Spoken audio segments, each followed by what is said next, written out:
Good afternoon, everybody, and welcome to the Board of County Commissioners Workshop. Would you all please rise for the Pledge of Allegiance? I pledge allegiance to the flag of the United States of America and to the republic for which it stands, one nation under God, indivisible, with liberty and justice for all. Okay, we are going to have a change today in our agenda. We're going to move the bottom, the Colorado Department of Transportation presentation, to the top. We have a room full of CDOT people, and this way we can allow them to get back to work. So with that, Julie, I will let you introduce yourself and you can kick it off. Great. Thank you, Commissioner Candelaria. I am Julie Constant. I am the Region 5 Transportation Director. We cover Southwest and South Central Colorado.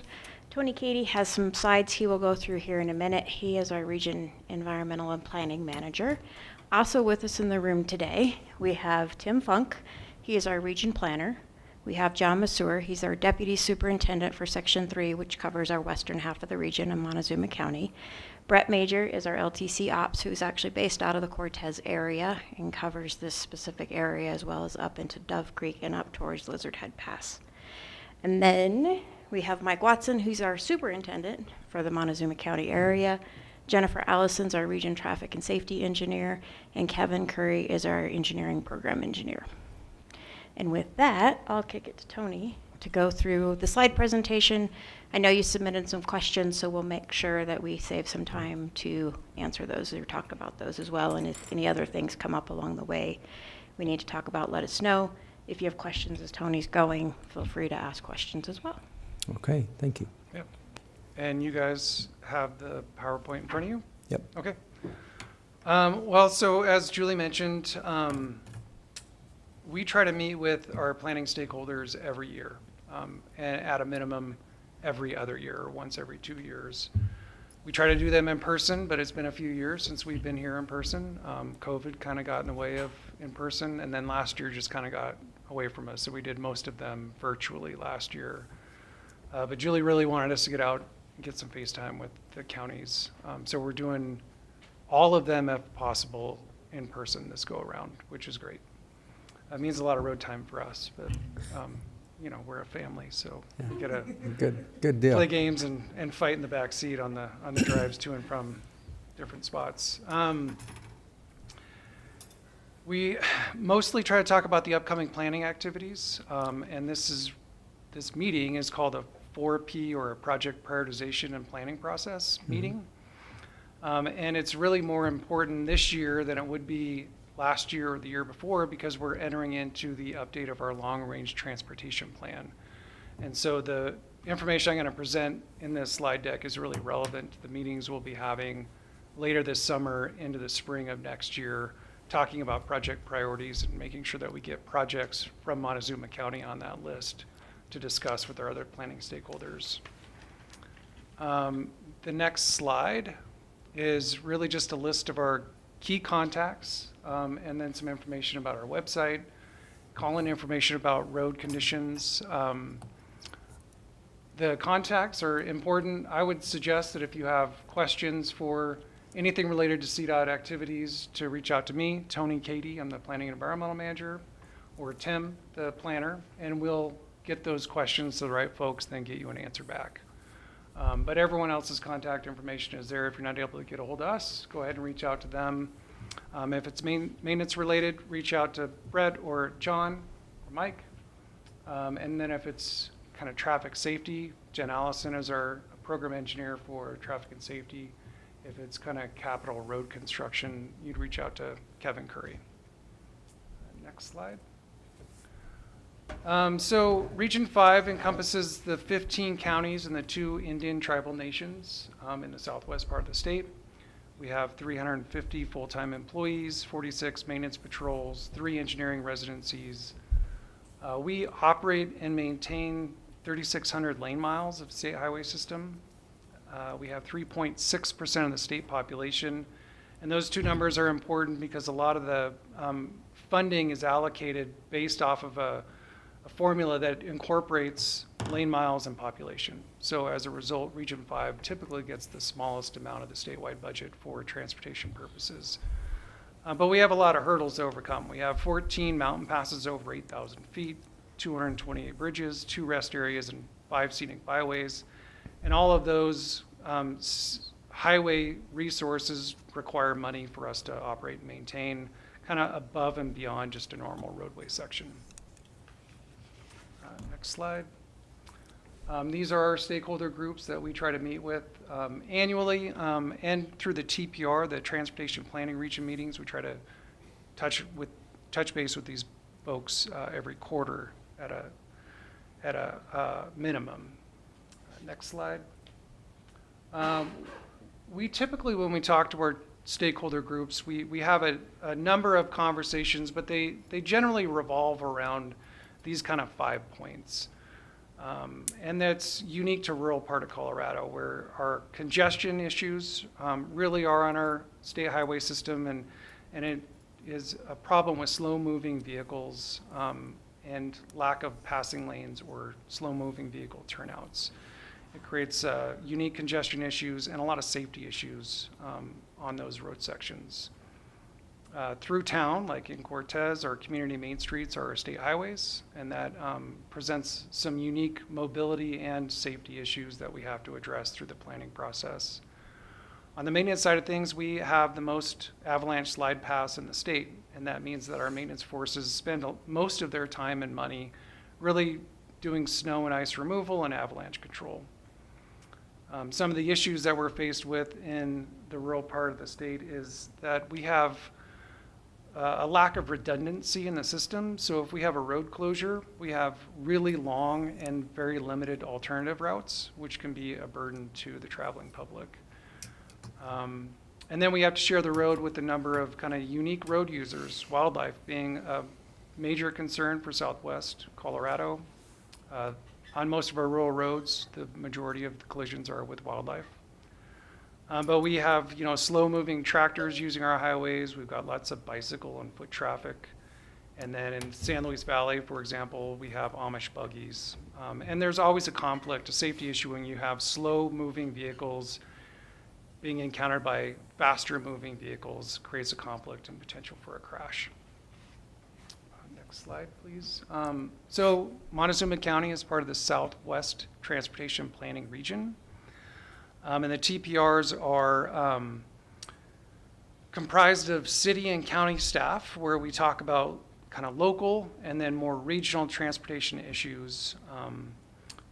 We meet with the 2 tribal nations as well, and I know Montezuma County has a lot of interaction with the Ute Mountain Utes, and they have their own voting members on the Transportation Planning Region. So this area of the state has the opportunity for lots of votes to get, projects prioritized in this neck of the woods. The Transportation Planning Region meetings, I feel, are very important because we talk about local issues. We talk about upcoming grant and funding opportunities. And then Kevin and Jen will talk about upcoming projects and the potential for traffic impacts in your community. So we're trying to do those hybrid, so in person and virtually.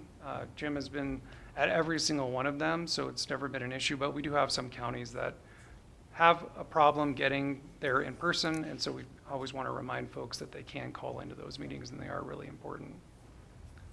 Next slide, please. So CDOT works under the direction of the Transportation Commission, and they are basically like our board of directors. They formulate the general CDOT policy, they set up our procedural directives, and they promulgate and adopt the CDOT budget on an annual basis, which really directs how we meet our performance objectives on the state highway system and where we're going to spend the money to ensure that we're meeting the needs of the motorists on our highway system. Southwest Colorado is in TC District number 8, and Mr. Mark Garcia is our commissioner. And he attends most of the Transportation Planning Region meetings as well, so it's great to have our commissioner here listening to our local issues. Next slide, we're really going to start talking about this planning process that I mentioned with the upcoming update of the long-range transportation plan. And this is just a slide of a roadmap, kind of the process that we go through, that we will be going through over this next year. And it starts with really generating ideas about improvements that are needed on the highway system. We then go through the planning process where we're looking at all the needs on the highway system and then looking at the funding that may be available to fund projects that have been identified as needs. We work with our stakeholder groups, so the counties, the cities, and the transportation planning regions to then prioritize and select the most needed projects that can fit within the budget that we have, and then we deliver the project. And that process of coming up with the ideas, planning around those projects and finding out the funding, and then selecting the priorities really does take us almost a year to complete. And then the improvement itself can happen anywhere from a year from that process to 20 years. So it's a really long time frame. And it's important that we get the priorities right during that process so that we can tie the funding to the most needed improvements. So this next year will be really important for Montezuma County to come to those meetings and make sure their voice is heard. Next slide.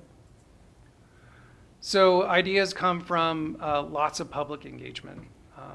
Last long-range transportation plan, we had probably the most robust public engagement process that CDOT's ever done. We had telephone town halls. We had booths set up in the parking lot at Walmarts across the state. We had meetings at farmers markets. We just reached out as far as we possibly could into communities to try to engage with our stakeholder groups and the public to come up with ideas for needs on the transportation system.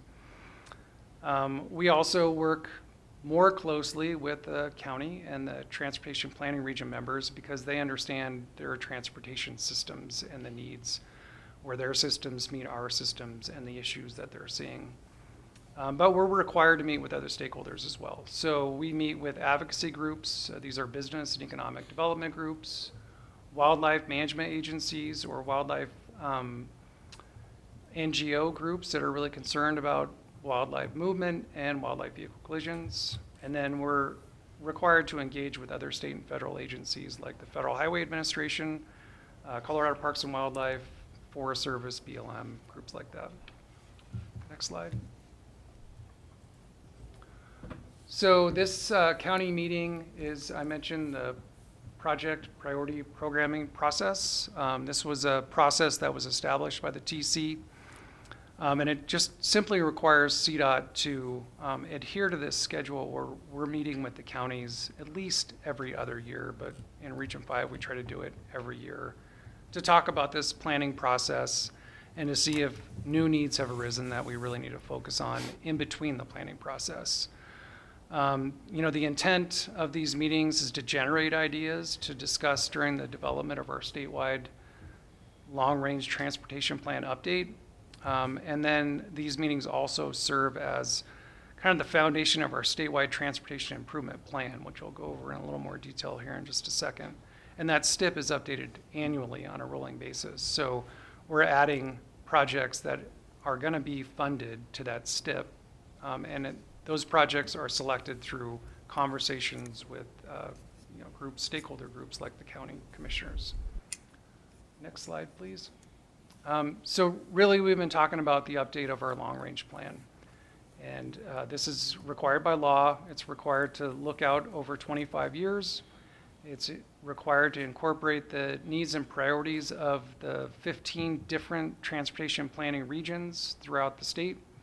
And again, those transportation planning regions are comprised of county and city staff within each unique area. And this is part of the Southwest TPR. The plan's updated every 5 years. And again, we will have adopted a new plan by the summer of 2025. So the work getting to that point will really start this summer and into the fall, where we'll have lots of meetings to talk about project priorities. One of the main points here is that we generate a ton of project ideas in this process. We do that knowing that funding is not available for all those projects. So we go through a prioritization process at the very end to find the projects that are in the greatest need for improvements, and then we fund those with the money that is projected to be available in the next 4 to 10 years. And I'll talk about our 10-year plan here in a minute. Next slide. So this is what the long-range plan looks like and the list of projects for the Southwest Transportation Planning Region. The plan itself probably has 100 projects for Southwest Colorado. These are the prioritized projects. Recognizing that we only had so much money, we went through a prioritization process, fiscally constrained that plan to projected revenues for the next 25 years. And then we put those projects on this prioritized list. And you can find this on our planning website. Next slide will show some more projects and the symbols behind what the goals are being met through that project as identified in the planning process. There are big and small projects. We've got some really expensive projects on there and some not expensive projects. We've got highway and transit projects. CDOT is a true multimodal transportation agency.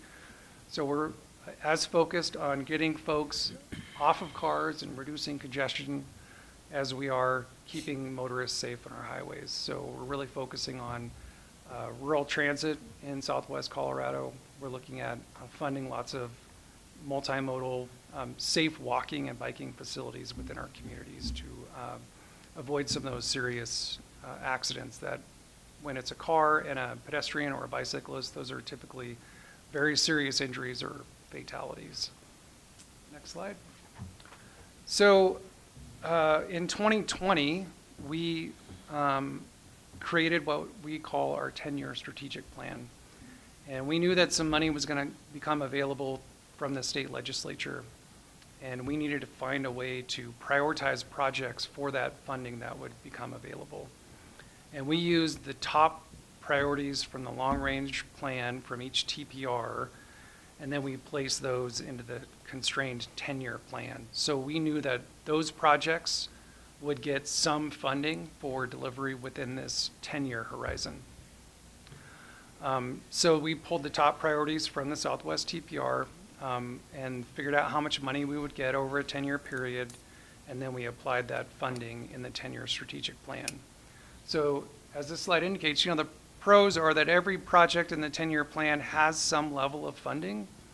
Some of the cons are that due to inflation, and we'll talk about this over the next series of meetings, some of those projects don't have enough to deliver the entire scope. So we may be looking at revising the scope or shortening project limits to really complete the needed improvement with the budget that we had available in 2019, 2020 when we started creating these projects and looking at budgets and where we're at in actuality with construction costs today or in the next couple of years. We do have an accountability dashboard on our website. So if anyone's interested in how well we're doing delivering the projects in the 10-year plan, you can go and take a look at that. And if you have any questions about that information, you can call Tim or myself. So the next slide will show kind of what the 10-year plan looks like. And you can find this online as well, but it lists all the different projects by highway corridor. And so you'd have to kind of hunt and pick through there to see which ones fall within Montezuma County. But it also identifies the type of the project. So is it a highway project or a transit project, or is it a rural road project? And it's important for me to mention that 25% of the funding that was brought in by these Senate bills, the state legislature Senate bills, was directed towards rural paving. And we spent more than that in Region 5 paving roadways that hadn't received funding for pavement in the last 20 years. So these are projects like, 141, the stuff down by Aztec Creek that was paved and the widening, that all was paid for through Senate Bill 267 funding in that rural road surface treatment program. So we were able to touch a lot of roads that normally would not have been accessible to us through our normal funding streams. And these are projects that are being completed on top of our base program. So, Kevin and Jen's group, they have a slew of projects that are being funded through our normal funding sources. They were also given these 10-year plan projects to deliver as well. So we have been cranking out projects, probably double our normal budget with this additional funding. It's, you know, it's maxing out our engineers to deliver these projects, but it's also delivering lots of good quality projects around the state. So the next slide, please. I mentioned the statewide transportation improvement program. This is a 4-year plan that identifies our capital and non-capital transportation projects and programs that are funded, and we identify where that funding is coming from within that 4-year horizon. And then we update it every year on a rolling basis. But if you are ever curious as to what projects are physically going to be delivered in the next 4 years, you can find our STIP online as well, and you can see what's in your area if you're not getting that information from us. And that STIP is represented on the next few slides. As part of the 4P process, we're required to show you what the STIP looks like, so it's not very interesting, but keep on going. So that's what the STIP is, but it's really our contract with the traveling public that these are the projects that have funds and they will be delivered over the next 4 years.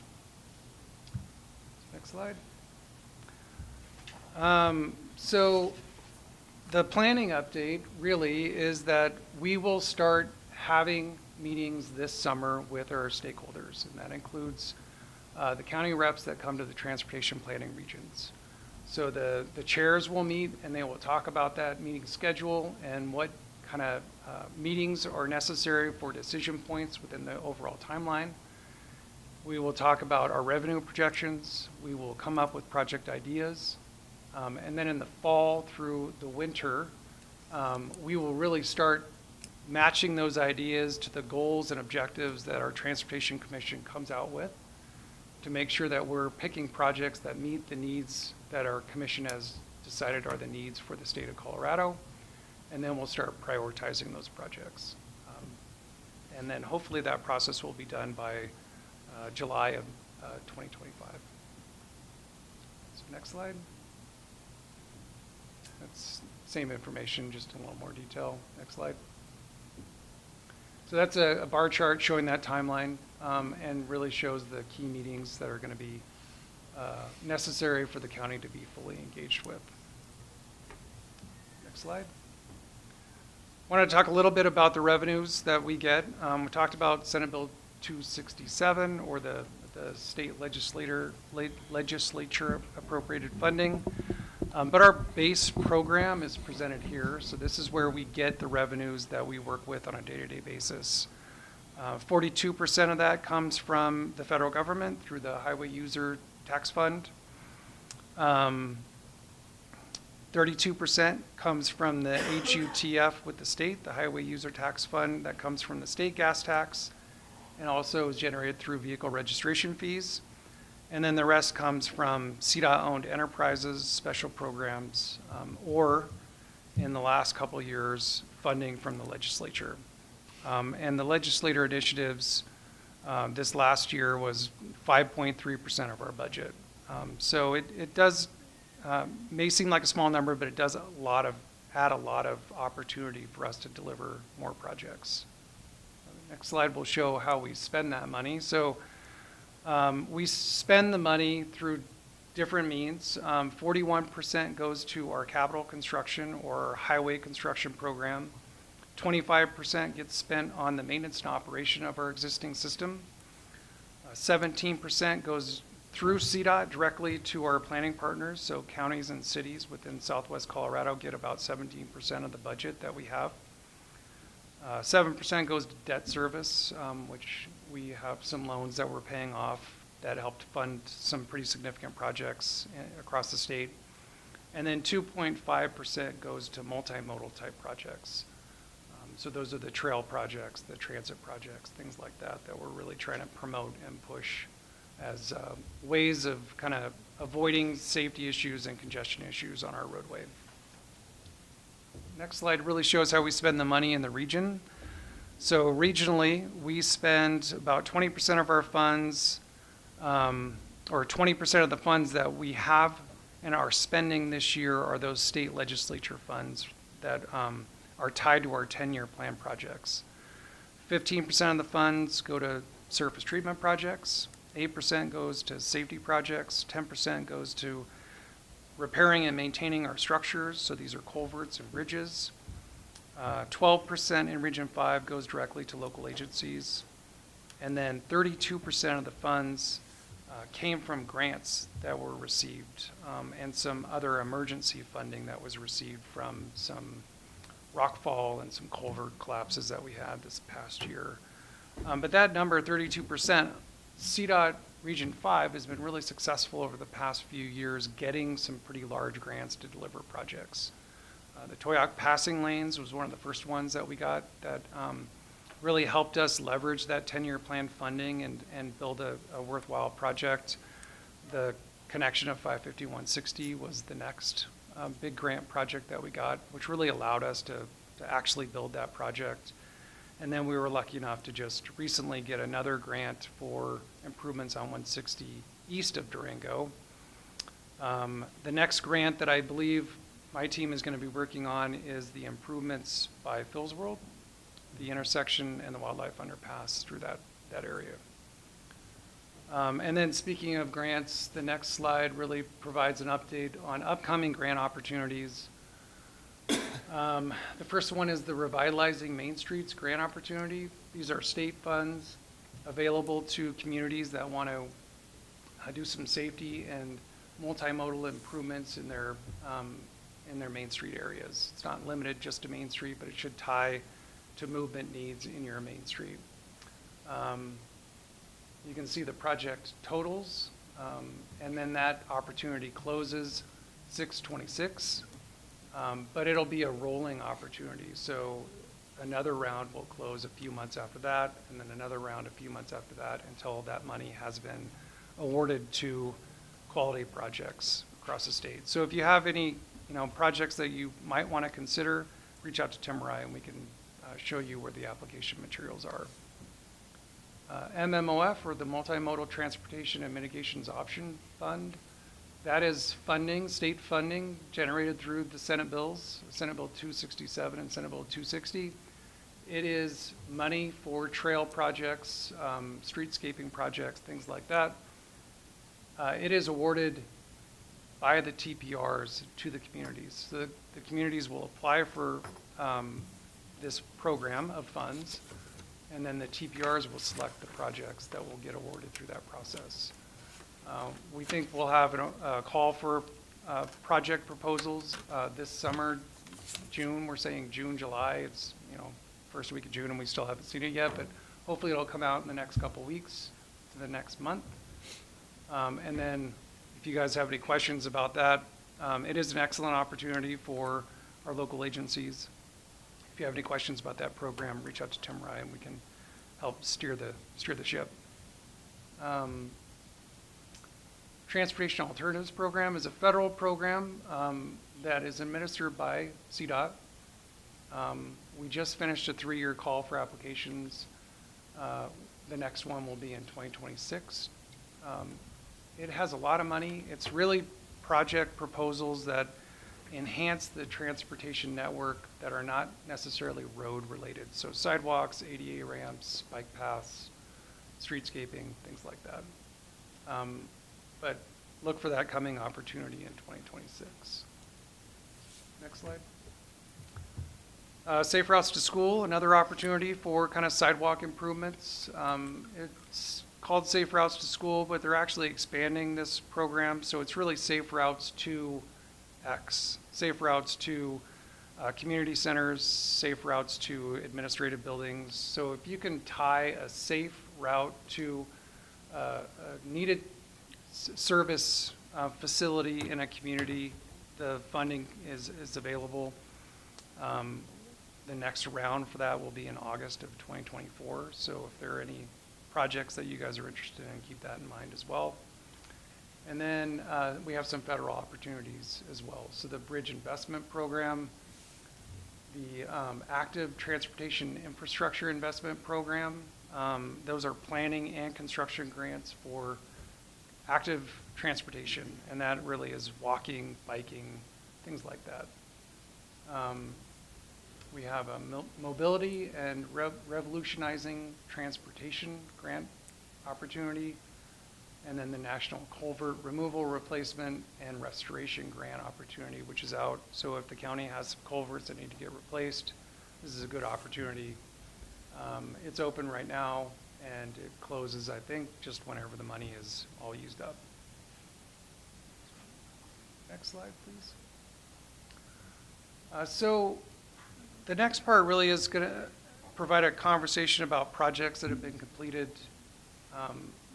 both by our maintenance forces over the last year, and then we'll do a construction update for our engineering and traffic and safety projects.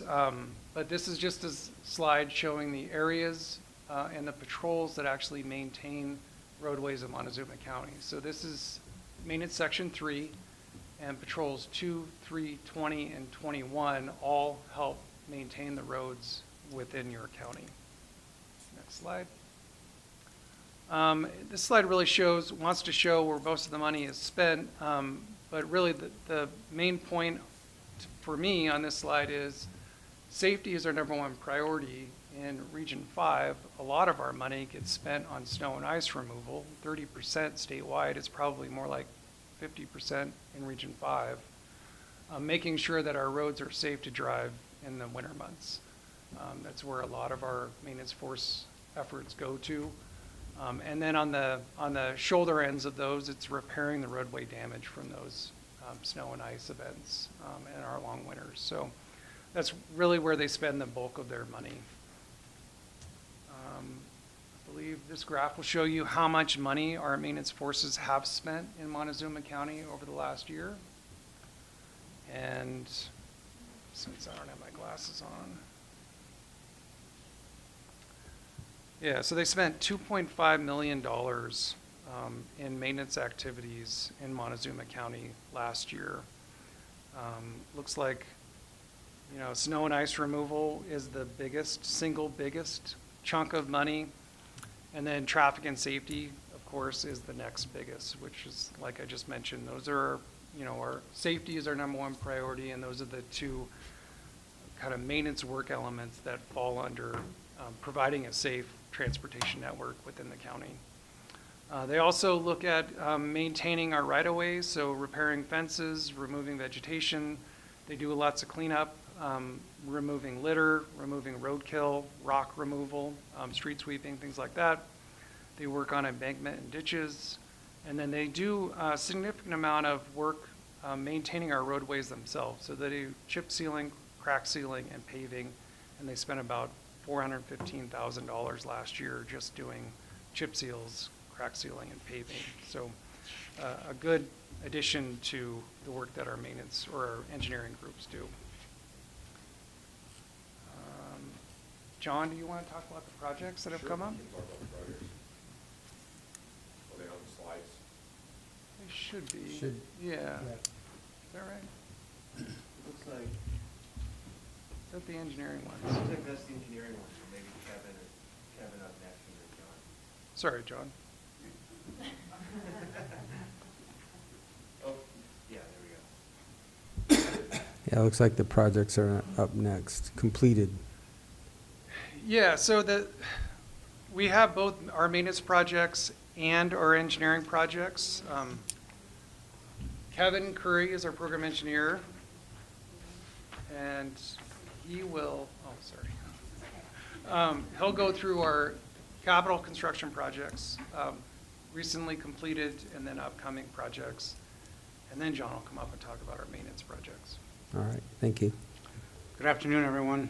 Obviously, you probably know that we just completed the US 160 San Juan River Scour project on the tail end of the paving job we did 2 years ago. We did 2 bridges where we improved the safety of the foundations by doing a bunch of riprap work on those. But that work got done on the beginning of May. Current projects we have going on, US 84 south of Pagosa Springs, we have an embankment failure going on down there. And we are starting off to do a repair on that work. It's going to involve a bunch of drilling and piers that we'll be installing. That work did get started. We expect to get done in the fall. Our Wolf Creek West Fiber project is entering its 3rd year. third year. We have met with the contractor and gone over what still remains to be done. We hope to get started here soon and hopefully get done in the fall of '24. Our 550 and 160 connection project, I don't know if any of you came to our ribbon cutting ceremony a couple of weeks ago. It wasn't really a ribbon cutting, but we had a ceremony up on the bridge. We did have that, and we were planning to open that to four-way traffic about a week ago. We still have some work to do on signage and some guardrail work that gets done. So we hope to have Main Line open before the end of June, and that will then put the contractor over onto closing down Farmington Hill and reclaiming it, and that will take us into probably early July. Upcoming work, our US 160 chip seal project did get awarded to Intermountain Slurry Seal. That's going to be a fairly sizable job. It's about 1 million square yards of chip seal. 2 sections of US 160, the first one from Mancos Hill to the Durango limits in town, and then the second section will be east of town, east of Bayfield, going up towards Yellow Jacket Hill. That is currently getting ready to go. They are crushing chips now. The contractor is expecting to get started after the 4th of July. Our US 160 Pagosa Reconstruct, we did go out to advert for this, and we only got one bid. It's about 35% over our budget, so we decided we would reject the bids, put the package back out, put it out for this fall, and then we'll get that started in the spring of '25. US 550 Durango 14th Street signal replacement. It's been awarded, and the contract is getting ready to get started here in the late summer for that job. That's by the railroad tracks. 160 Mancos pad improvements is currently in design. There's about 46 ADA ramps that we need to upgrade or replace. It's in design phase. We're tentatively scheduled to advertise that this October for spring construction in '25. Our 160 and 225 improvements over there is part of the 160 corridor project that we just, as Tony mentioned, we just received a federal grant for that corridor. So we're going to incorporate that in with 2 other phases of the project from Elmore's Corner east to Vaughn's wreck repair. I think that's everything. Open for questions. I don't have anything right now Okay, at all. Thank you, Kevin. thanks. So now is the maintenance efforts that have happened last year, and this is John Masura. Afternoon. Good So afternoon, we can John. start out here with State Highway 184. So late last summer, we completed a chip seal operation up there from the 13th to the 17th. On State Highway 151, this would be towards it's kind of in the middle portion, Highway 151. We had a lot of post-winter damage out there, so we did some proactive kind of paving operations down there to help get that sealed up following the winter prior. US 160, right there in Durango. So we had a slab approach failure on our bridge there at we call it the Doubletree Bridge. And we broke that out, replaced it, and to eliminate or add an expansion joint into that bridge to help prevent any future failure. US 84, so we did some bridge repairs down there. That would be over in Archuleta County. And that included, I believe it was some sway braces, a pile rehab, and then I think there was some back wall improvements that were done to that. It's an older bridge structure. It's down there on US 84. US 491, so just north of here, we did a cure-in-place culvert lining. So this is kind of a sample process, get a feel for what the cost benefit was, get a feel for impacts to everything going on there. It was a smaller culvert, but we had a contractor come in and do a cure-in-place, minimal traffic impacts, rehab the culvert, life is good. So It was just kind of just the tip of the iceberg as far as culvert repairs and replacements go. And that was right at the junction, basically, of 184 and 491.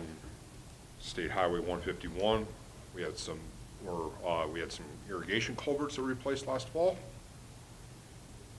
followed by the truck wreck out there on 160 that we had, I believe that was late last fall, where we had that fuel tanker crash, got the pavement replaced, back open the traffic in less than 12 hours. I'm really proud of our guys and what they did on that one, because that was a catastrophic event to our infrastructure out there, and on new infrastructure, mind you.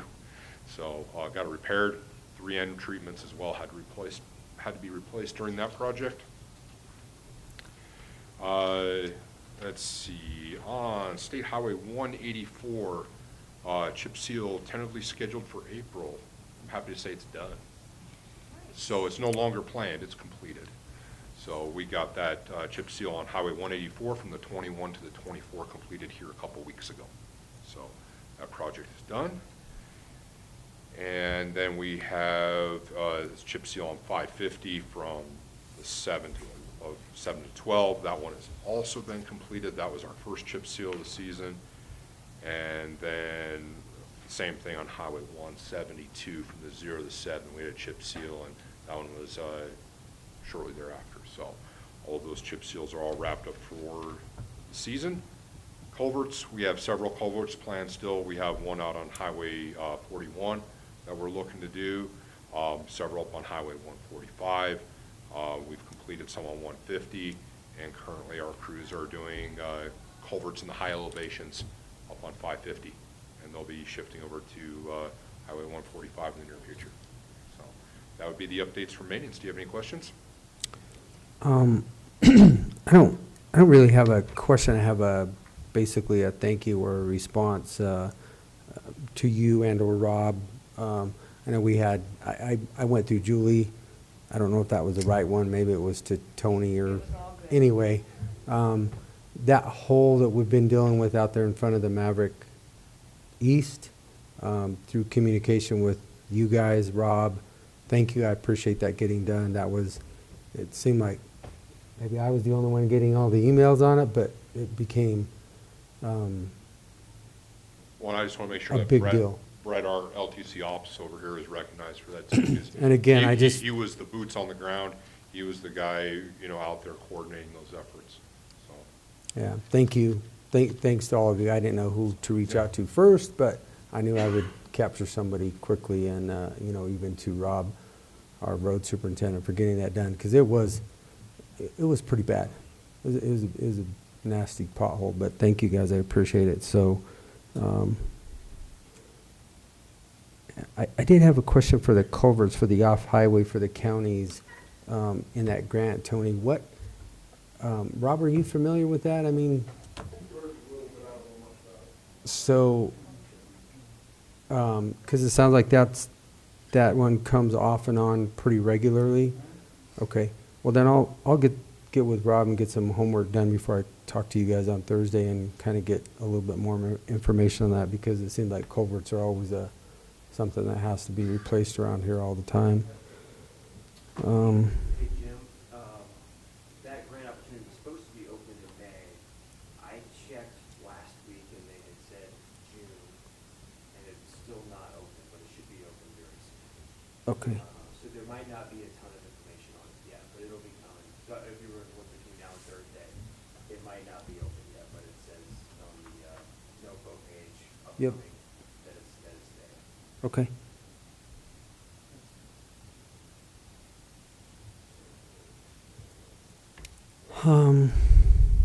I guess that's all I have.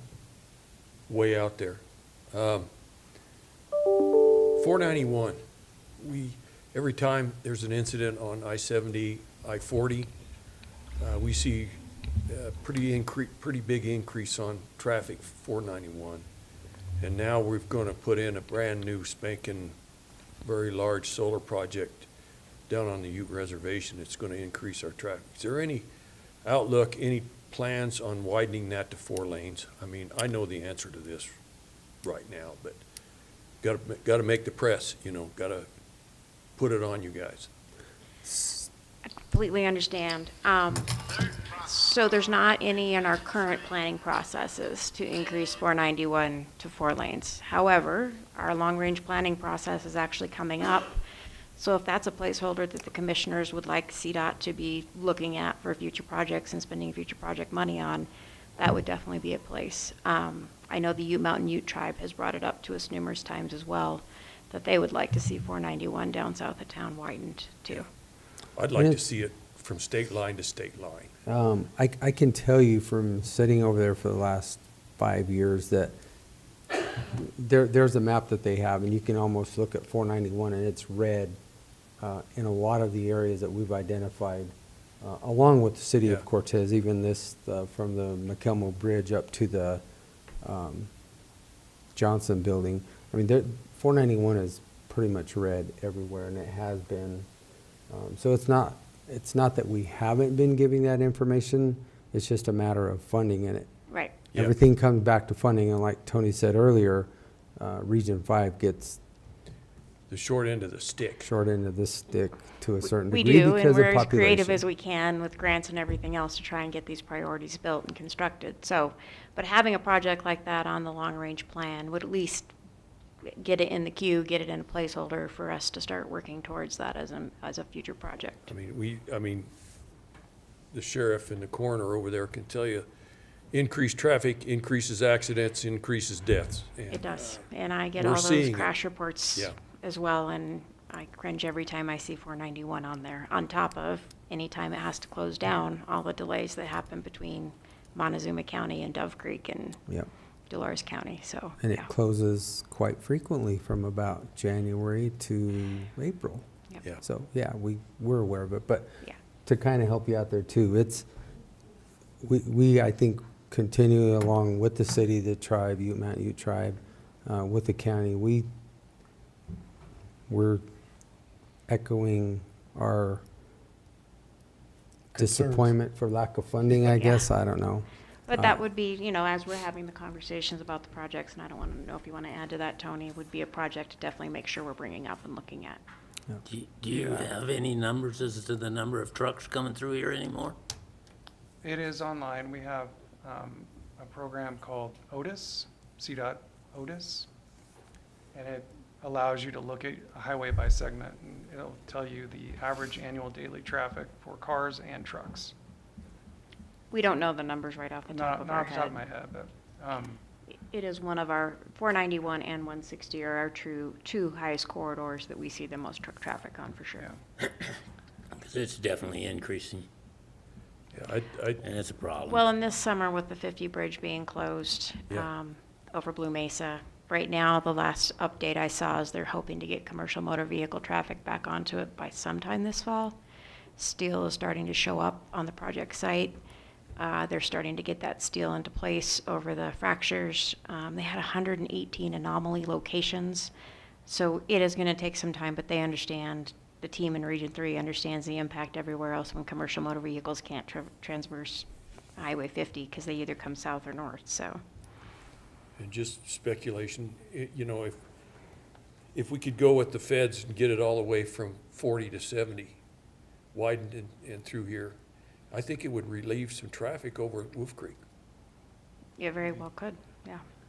That was going to be my point was, if we were going to pave 2 additional lanes on 491 from state line to state line, it would probably take every cent that we get Right. in Region 5 for the next 50 to 100 years. So let's think about the worst segments, define those in discrete chunks that we can propose as improvements in the statewide plan that are more realistic for us to achieve from a funding standpoint, right? So you just said 40 to 70? Yes. That's still 30 miles. That Yeah, that's still 30 miles. would cost within. $150 million, Yeah. right? So that's a lot of money. So I'm totally on board, and I've heard this from a lot of people.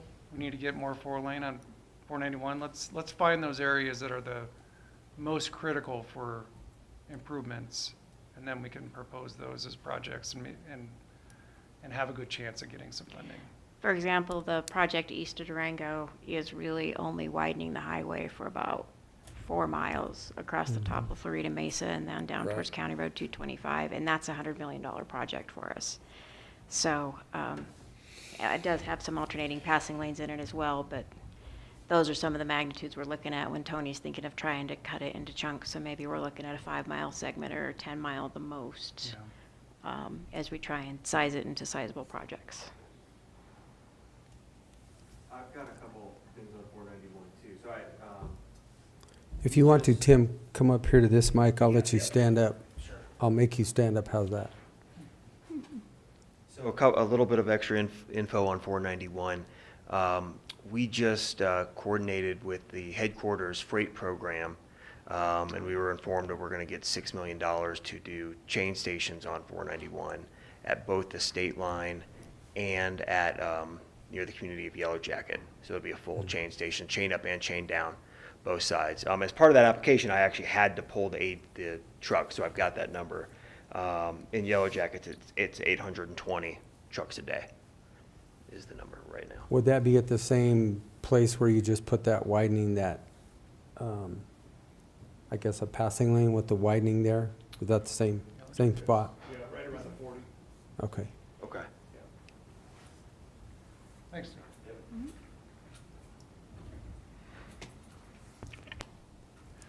Some comments or questions, I guess, were submitted to us. One of them was broadband and the right-of-way. I don't know if you just wanted an update on that. I can tell you that I know that through the legislature, it doesn't sound like it went anywhere this year. It sounded like It did not. kind of got, The political powers that be shut it down. Yeah. Would be the simplest way to put it. We do still have the two avenues for fiber in the right-of-way. One's the partnership option, where a company would come in and put fiber in the right-of-way, and then we would get some type of beneficial use out of it. Usually it's a couple strands of access to the fiber. Or there's the permit system, which the way it's set up now and got passed through Transportation Commission was at a 5 cents per foot fee for the first initial upfront application. And that's for our staff's time to review the applications, make sure that everything's going to work out with all the other utilities out there and that type of work. And then there's an annual fee of 3 cents per foot for our rural counties. Yeah, and because Colorado Counties Incorporated did try and run some legislation to prevent that annual property fee, and it got shut down through all the different politics that happened through state legislature. So I'm not sure if there's going to be another effort coming this next legislative season or not. I have not heard anything yet. well, I'm going to anticipate that for rural Americans, specifically over here in Region 5, it's not that, I don't think it was ever presented as we didn't want any fee at all, but the reoccurring fee at the cost that it was absorbent, and there was no way, I think La Plata County was even struggling to see if they could do it, they couldn't do it, and I can assure you that there's no way in the world that we would ever be able to do it in Montezuma County, because there's just, there's just not enough population. Right. So I don't, I heard one of the legislatures say in a meeting one day is like, you guys just want everything for free, and I kind of took offense to that, because that's not the case at all. We don't want anything for free. It's just we don't have the population of the Front Range, and we can't have that reoccurring cost be that high to be able to make anything work. And when the governor put in his can't remember, whatever it was, that he would have broadband to all of the rural communities. Mm-hmm. We are a rural part of Colorado. We do really actually here exist. So I will probably tell you CCI will be coming back up with something like that again. Understood. And I think Matt Salka is yes. driving Matt. it, yeah. Yep. Yeah, Yep. Matt's the one from La Plata County Yep. that's kind of the lead on that. And that's what it's going to take at this point to change that. I do have one other thing now that you said that. So review of applications, and I'm not sure if this is the quite the right place, but I'm going to bring it up or ask the question. Jen, you want to come up?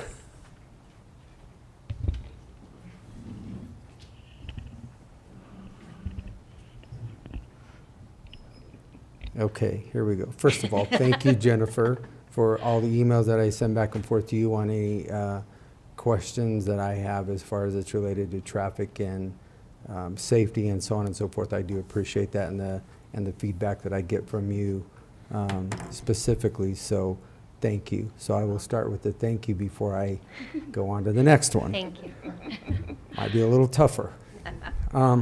So the review of applications through our land use code, I know that when I had talked to you guys earlier, you had a lot of issues with staffing, and everybody was short-staffed, and we weren't getting back our responses from CDOT on our applications as they refer to our land use code. So I think it says you have 30 days to respond, and then after that,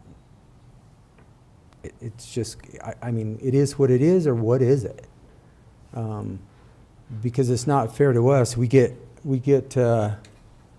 subdivisions, anything that goes to our land use code, and as long as it complies and we don't have a response from CDOT, where do we stand? Because everything ultimately ends up on a CDOT highway. Right.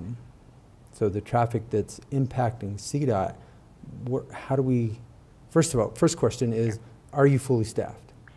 We're Yeah. getting there. They just had their last opening person start today. Yeah. So Okay. we're in a much better situation than we probably were a year ago. Now, hopefully, everybody stays. Yeah, and then access-wise, we do have a fairly new person, and that's quite a big department to understand and learn. So we're still in the training phase. So Randy's taking on a lot still, but we're Yeah. hoping the future is a little bit better Okay. staffing-wise. Okay.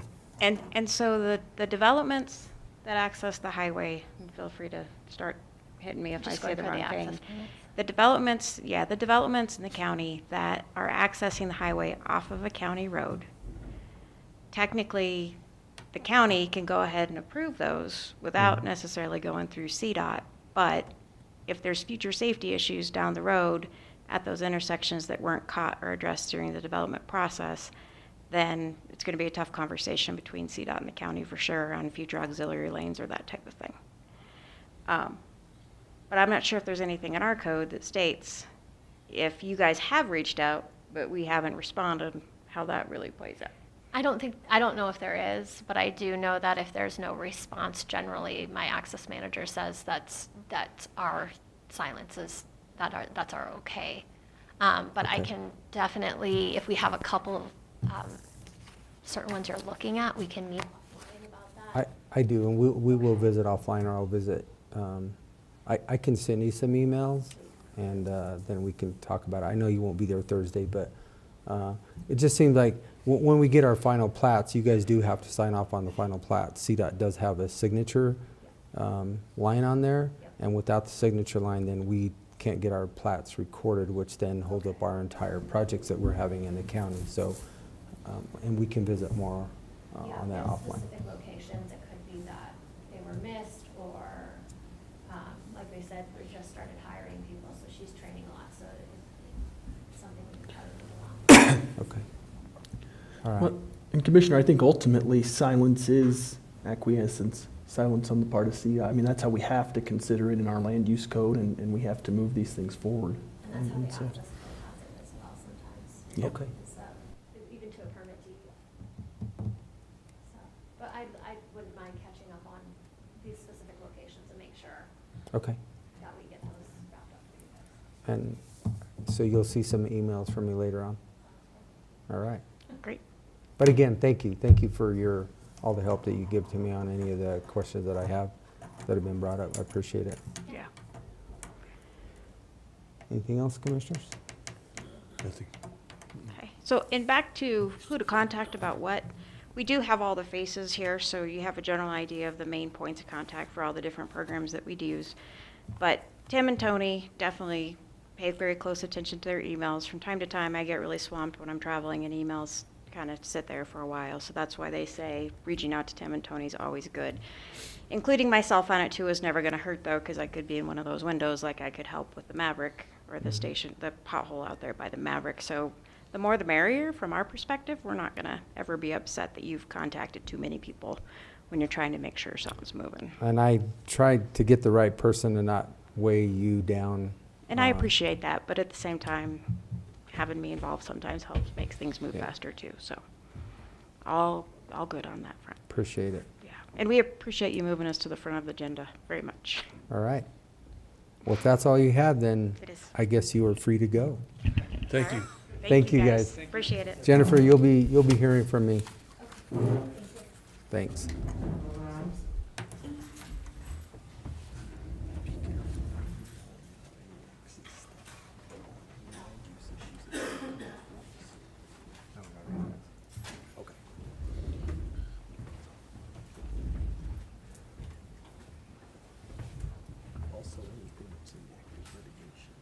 Oh, it's not.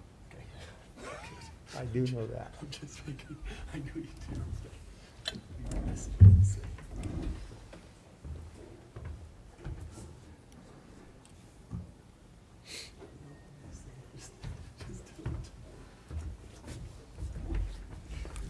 All right, we're going to go back to the top of our agenda now. We got department reports.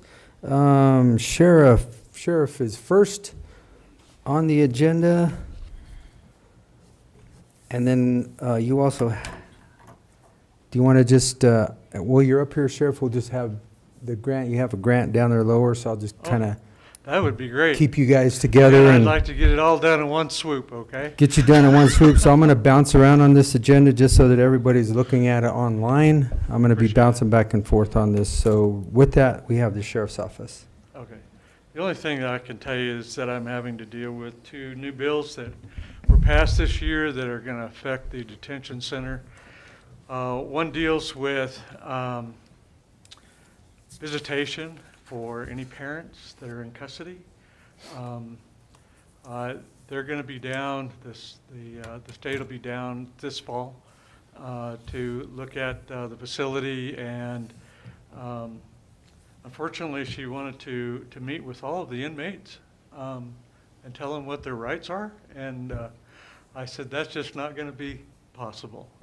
But if she would provide that information digitally, we can include that into the inmate handbook, and that would probably be sufficient. So she seemed to think that that would be okay. And I said, you know, with all the other county jails in the state, you might want to look at that. So it was a good idea for them. Anyway, number 2, I have to get with the county clerk with the new requirements for voting, inmates voting this year. It sounds like they want to make it more complex than what it has been in the past, where they want a full day from 7 to 7, and it's like, I don't see that's going to be able to be possible, but I don't know. It just seems like for any inmate that comes in, after those that have been contacted by the clerk's office from the list that is eligible to vote, and they go down and they vote, that they may want to contact every inmate that comes into the facility after that time and before 7 o'clock to see if they're eligible to vote and vote. I don't know how this will work, but I will get it worked out with the county clerk. I think We'll that, figure it I think out. that legislation on the final passing of that they could do that. It was only like 4 hours. I Well, think they that- changed that. Anyway, Should only take 20 minutes, okay, Well, but yeah, yeah, I know, but know. to But- move a VSO, is that what they call it? Yeah, something To have like to that. move it to the jail. A lot of discussion on that Yeah, this I- year, I so. know. And it's just, we'll do everything that we can to comply with that law. It's just, it is what it is, so. Anyway, we'll just move right into the Division of Criminal Justice grant that they came back and they found out that a lot of the sheriff's offices or counties had not applied by the deadline, so they opened it back up, and this is that data sharing for the Division of Bureau of Health and Information Technology. This was a bill in Senate Bill 22-196 that was supposed to go into effect last year, and apparently they're just now providing funding to the counties for that integrated data retrieval that is required every quarter of the year. And they, working with our RMS and JMS database systems provider, which is eForce, they are in the position of actually helping make that transition for the state to collect that data so we don't have to spend hours trying to compile all these reports on every single inmate. So that's open. The effect doesn't open up as far as if we're awarded the $20,000 cost for that. It begins December 1st and goes a year and a half to June 30th, 2026. So is this the grant that Yes. we got all the information Yes. on that was like That I had one 2 day? days. I had 2 days, yes, and I couldn't do it. So, but I'm telling you. So anyway, it opened back up again, and there it is. They've got the money. It doesn't cost the county anything, so it's Gee. like, let them do it if that'll help. But that's up to you. Yeah, no, I remember looking, or I think maybe you brought it to our attention, or the guy from E-Force Yeah. emailed us and said, hey, Yeah. yeah, by the way, you need to do this by end of close of business. Yeah, well. And it's like, And it's like, I don't know, all I Sorry. can do is go by what you said a few months ago. Okay, I sent it in, and there you go. So, there it is. Not enough time, but now we have plenty of time. This thing's not due until June the 24th. question, gentlemen, or do you have anything else you want to add? Nope, Robert? that's simple, straightforward, so that's it. Thank you. Okay, thanks. All Thanks. right, thank you. Steve?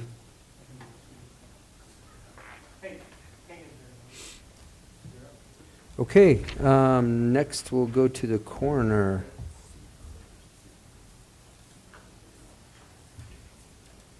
Are we on? Okay. I wasn't here last time because I thought I was supposed to go to the meeting rather than the workshop. This year, right now, we're sitting at 101 cases. 58 of those are coroner cases, 43 of them are hospice. Last year, we were at 116 total, so we're down just a little bit. Last month was pretty slow. This year, we're at 17 autopsies. Last year, we were at 21. We've had 2 fatal motor vehicle accidents. Last year, we had 3. Suicides were same as we always are, 1 a month. We have 5 so far this year. We had 5 last year at this time. We had 2 overdoses and 2 hypothermic deaths and no homicides so far, knock on wood. Not for the lack of trying. True. And then I had one question. I was up at conference last week and I was talking with whoever it is, the state. And being that I'm filling out the suicide reports, they said that we're eligible for a free $2,500 grant. They just send it in and they give us the money. So do I need to bring that to you guys or do I just fill, okay. Start with Rob and then you'll get it. Still has to go through the whole process, so don't try to, get with Okay, Robert. because the way it sounds, I just say, yes, I want the money, period, and then send it in, but I guess I'll bring it to you and whatever. Yeah, Okay, it still has to go through the grant submission form, just like what the sheriff okay, did. Comes to us on Mondays, we make the decisions on Tuesdays, and then it goes on from there. perfect. That way he has it's a methodology for tracking also, so that we know where everything is at all the time. Sure. Okay. Any questions? No. None? No? Have a good afternoon. No, Thanks, you George. too. Road and Bridge, Shane, or Rob, Shane, both of you. It says Shane, so I'm looking at it. We've got a truck that goes around making potholes now, is that Yeah, it? we got lots of those, just the ones that need to fix it.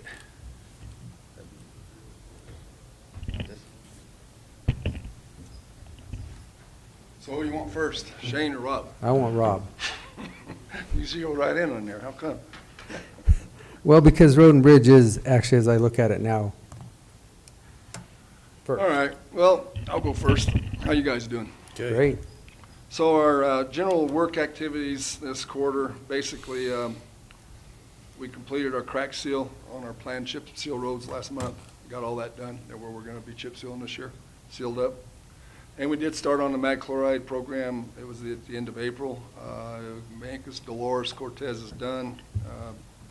Roundup district's probably 30% done, working their way through it. Should be done by the end of the month, but they have the most miles, so takes them the longest. They got all the trucks and all the blades right now, pushing through that, getting it done before it gets too hot. We did start mowing in Mancus, Dolores districts, getting that edges mowed back a little bit. They were getting overgrown, which we never sprayed much over there anyway, so that side stuff was pretty vegetative over in those two districts, so they're working there. And then our plan is to start blade patching in July, and get all the blade patching done that we need to do so we can do our chip seal in September still. So that'll be a big activity in July. Other than that, it's just business as usual, so. The Forest Service is currently looking at providing us $50,000 to do more blade patching on the Dolores Norwood Road, House Creek Road, and probably if we have a little extra, we'll try to put some on that West Mancus Road on Road 42 above our county road there on Forest, which needs a little help. So that's planned for July when the trucks get done watering the roads. We'll try to get that done sometime in July. I just talked to Robert a few minutes ago. We still need that UEI number. He's going to get that to them because they can't release funds until they have that number. So we'll get that in. They were requesting that today from us to get that all put together. And then we'll start that. So that's a good news. We can do some more work on that. Dolores Norwood Road will get more attention from Butler's Corner to the top of the hill at Bean Canyon, kind of where we started last year and then went. There's a couple of little spots up through what we did last year we can do some handwork on and get those fixed again. And then, but the rest of it will go down on that first section of road after you leave the county road and onto the forest there. So there's that. And then House Creek is getting help because it slid again, and they're trying to get it leveled back up until they can get a contractor lined up to go in and fix it from what they tell me. So we're going to try to fix that back up again and get it safe to travel for the summer and get them people in and out of there. And then West Mancus is just some heaves and just normal wear and tear. Time to put some work into it. So. Road 10, I just bring it to your attention. It's the day's coming and we're going to have to do some work on Road 10. That's the one that goes from CC, or BB really, down to the monument or the state line. And we've got 5.8 or 6 miles of county road section that's pretty bad shape. And we did a lot of work on it here a couple of weeks ago, fixing most of it. The monument section, it's about the same thing, about 6 miles there, but it's 24 years old like the rest of it, and that's on the monument, and that's funding from the BLM then, or the monument, and that's going to be hard to get. So anybody hearing anything coming out of the BLM or the monument for funding, we need to keep our ears open to get that fixed. Your choices are maybe a little blade patch and some chip seal, asphalt overlay, or grind it up and turn it back to gravel and just take care of it with the blade like we did 24 years ago.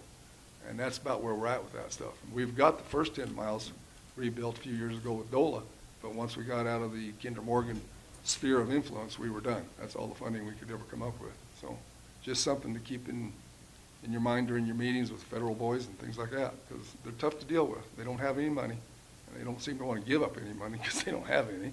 So you're just not going to get a lot of attention from those guys. So keep that in mind. That one also could, that federal lands access, that FLAP Maybe. program. If you can hang with them long enough, yeah. Takes several years to put it together. But the road in the monument is better than ours because it doesn't get all the irrigation water. So it's better. It can be repaired, but it's really their job to do it. It's not our taxpayers' funding to do that. You know? Right. So. Now ours we're gonna have to work on, and But our road is I don't want to gravel. worse. I don't want to turn 7 miles right in the middle of something back to gravel. I want to try to keep it all consistent down through there. So, but if the feds don't come through with some money, we might just take theirs and ours and go back to gravel again. You know, it was gravel when they chip sealed it back in 24 years ago, whatever that would be. So that'd be our options. Weber Canyon. It's not a question as much as it is maybe an idea, but we are not getting any response or help getting those fences removed. It's nothing. So I'm willing to go hire a contractor to go get the fences down, the 30-foot distance from the center lines. Where it's over 30 foot, leave it alone, I don't care.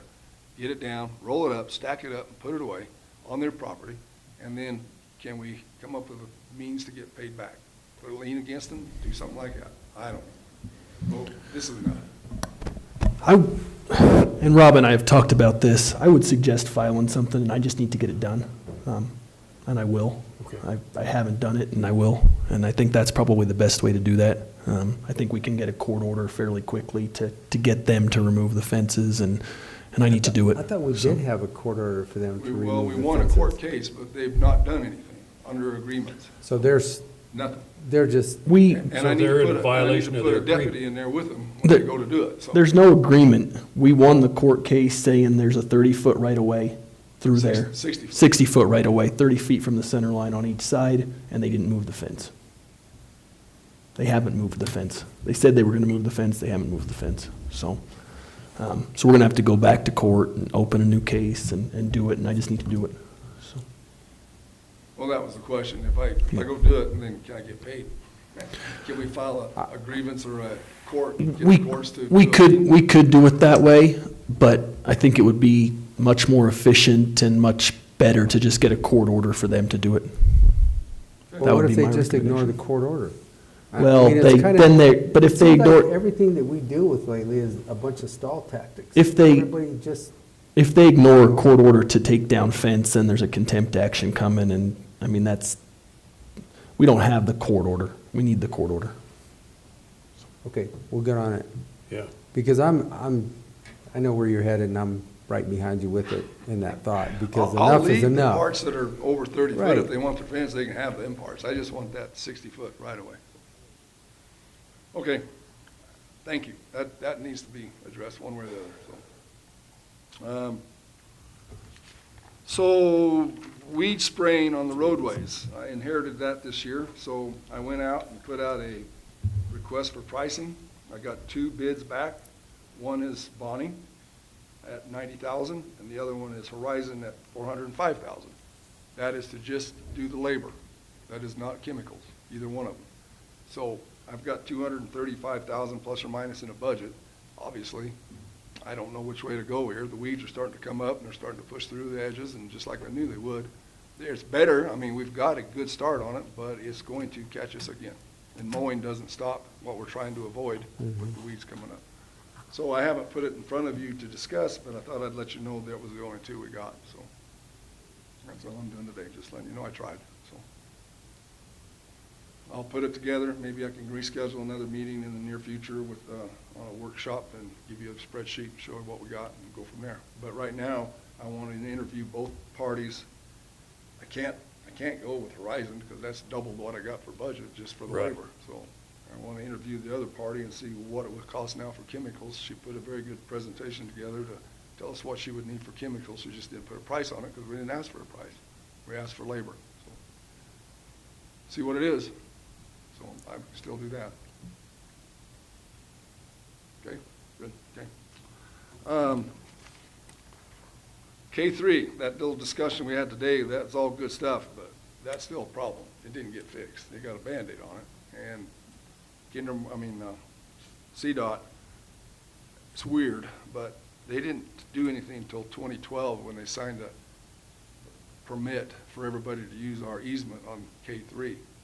And I remember getting gas there when I was 16 on a motorcycle, and it was just a bumpy old dusty road then, and they were using it then. So this is CDOT's intersection. They let them use it to use trucks and everything else in there. And when the trucks come out of there, they're making a sharp 90 turn onto the highway, and that's what's pushing that hole out. I mean, I'm pretty good with Meadow Gold, and we're very good with our citizens going up and down that road. It's that traffic coming out of Maverick and making a left turn on that little tiny island there and cutting out, and it pushes that out. One of the ideas that came from Brett was to maybe do a concrete apron. I said, please do. That would be a good way. One of my ideas is to block off the access from from Maverick, make them come straight out on the highway with the design curbs. So there's ways around this. Stop it. Yeah, but I didn't do the issue in the permits, and CDOT doesn't have anything on a record for Maverick or Smitty's Liquor to use any of that, or even what was then Meadow Gold, to use any of that except till 2012 when Mr. Pope put the subdivision in, then they just made it all inclusive. So when you read all that, you go, well, what was going on in 2008 when one of the CDOT representatives made a comment, Mr. Pope should be addressed to pay for a new intersection to do this subdivision. Well, that's a fine way to take care of it. Just put it in there. So there's more to this, Jim, than they want to talk about, so. Oh, good. So what would be your recommendations then? I think it To would cut it work. off, or I think it would to- work if CDOT would go in and do a concrete apron and let the trucks turn on concrete. They won't, at least it won't push the asphalt out. Yeah. If not, we'll just block it off and we'll make a straight-in intersection for the citizens and that archery or that Mhm. business down below, which used to be a lumber store. Let them have it. But everybody, all the businesses stay off of it, stay out of our road. So then they'd go farther to the, And they'd go 50 west. feet to the north and they'd go out on the highway 90 degrees to 491 instead of cutting out of there like they do, so. Yeah, there's a lot of that goes on out there. Mm-hmm. And that's the problem. Yeah. And that's why we have said from the road department, way before I got here, this is CDOT's issue, not ours. And that's why Okay. we've dug our heels in on this, so. So we've done enough homework to know what the story is now, so. so concrete, another 50 feet or what? What do you think? No, I think it's in the top 30 feet from the edge of the road down the hill. 25 or 30 feet's the problem. The trucks come and make a left turn and they push that asphalt. So Mhm. they did a 30-foot, 40-foot concrete apron there, probably fix it. You know, at least better than asphalt, so. Better than gravel. So I wanted you to know that. So it was very nice of them to step up. They come and, we furnished them some old cold mix. They came out with a truck. I personally loaded it for them. I said, here you go, fellas. And they went down there and dumped it and spread it, and it's working for now. But it will push out again, so. Okay, well then Especially as it warms up. I'll Yes. follow up with them on that. I'm gonna say 50 feet. We usually do 50 in the county. We come off the Yeah. edge back 50 foot with Yeah. all our aprons. So. And Mr. Lindsay, we got the creek running down that bridge. I saw that. Yee. I Did think, well. I talked to a lady down there. She's very grateful you guys did that. Yeah, she was extremely happy with the water encroaching our front door and no sign of help coming. Yeah. So, yeah, so we got it done. We had a problem down there with blockage in that creek, and it was built up to the bridge, which was built up to the house, and we fixed the creek and fixed a few things in the creek and got it taken care of for us, so it's good. All the neighbors are happy, so. Very good. Okay, now I want to pass it along to Shane here for a pickup, and if you're done with me, if you've got any questions, I'm happy to answer any. Okay. That's why I wanted to go first. So in other words, you just, never mind. Go ahead. Yeah. This one's pretty straightforward. We had talked about an asphalt truck for Mancus District. So what we're doing, it says there on the bottom, we'll get rid of a 1985 3/4 ton, that little orange dump truck that still runs around. And one of their single cab pickups they use for a crew pickup. This one is a 3/4 ton 4-wheel drive, and they will use it when needed for the crew truck, but they'll also have an asphalt truck. It's a used truck from Hellman Chevy in Delta. And so it currently has a flatbed on it. We'll get it over here and we will put a dump box on the back of it. I just put those two top ones on there. That's what it would have cost to have a brand new dump box from Morehart over in Durango, and the bottom lines are what used would cost, and it doesn't get enough miles to really justify needing new. So are you taking the dump box off of the one you have? or No, you're we'll. Getting a new dump box? We'll get a brand new dump box. No, the one we have is like way old and broken down. Yeah. It's gonna go to the public auction. We've had Reading boxes out of Phoenix is the Uh-huh. best price. I already quoted those, but What's the cost of the box? it's about right around 12,000 brand new, and we'll install it there at the shop. So 54? Yeah, right around ish? 54,000 total. You said 3/4 ton, I thought it was a 1 ton, the 1/4. Oh, what's it doing? Yeah. Doing. It says a F-350. It's a 1-ton. It's a 1 ton. 350 Yeah. is a 1 ton. Yeah. Oh, yeah, sorry. Says 350 is a dually. 1 ton. 1 ton dually. I don't know my pickups, I guess. It's a 1-ton. And he buys and sells cars. F-350? It's a 1 ton, my bad. But yes, it's a 1 ton dually. It's Well, a- what you're telling us is that it's a 1-ton. It is a 1 ton dually. Okay. Let's clarify, it is a one-ton dually. Not a one-time dually, but a one-ton. I would Four-wheel have drive. read it myself, but I can't see it, so. But the, it's actually a really decent price.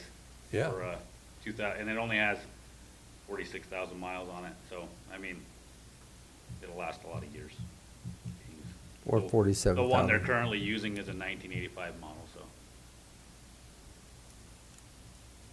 Works out pretty good on that Dolores Mancus district, moving crews back and forth, because they're so intertwined between the two areas now that a four-door crew cab works pretty well on them kind of things. So now we take advantage of a pickup and a pothole repair.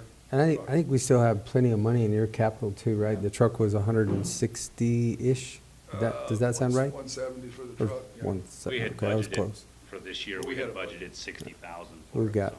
we should still have plenty in there, We're still within our budget. 100 plus.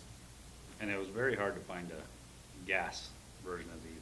You really don't want diesel on those pothole patching because they idle all day, every day. They just move 10 feet forward and sit and idle, 10 feet forward, sit and idle, while everybody's patching the pothole behind it. And so this is a gas pickup. They're actually hard to find at the one time. I'll get that right now. Couldn't find any EVs that would do it? Well, they make them. We already have enough EV issues. Okay. All right. Questions then, commissioners, for Rob? No. Or Shane? Nope. No? Okay. Good, great. All right, thanks. All right, thank you, guys. I'll follow up on that too, Rob, over there Thursday. Okay. It gets solved for a while, but okay, thanks. Okay, James Dietrich, come on down. You're next. Let's talk about weed. Talk about some noxious weeds. There's a lot of them. Yeah, so we've been making progress on the Johnson property. It hasn't been foolproof. Of course, we've had some breakdowns on the equipment. The starter went out about 2-3 weeks ago, and then about a week or so ago, the motor mounts went out on that equipment too. So we're getting Cat to come down and take a look at that. Now, I haven't got a report from those guys yet today. I haven't been able to reach them, and I was out of town last week, so I'll be eager to find out where we're at with all that. In the meantime, those guys have been cutting all the big trees that we can't get with the masticator, and just continuing to move forward, cutting, treating, and piling all that brush. So hopefully we'll get a report on where we're at with the motor mounts, and maybe that isn't a big deal.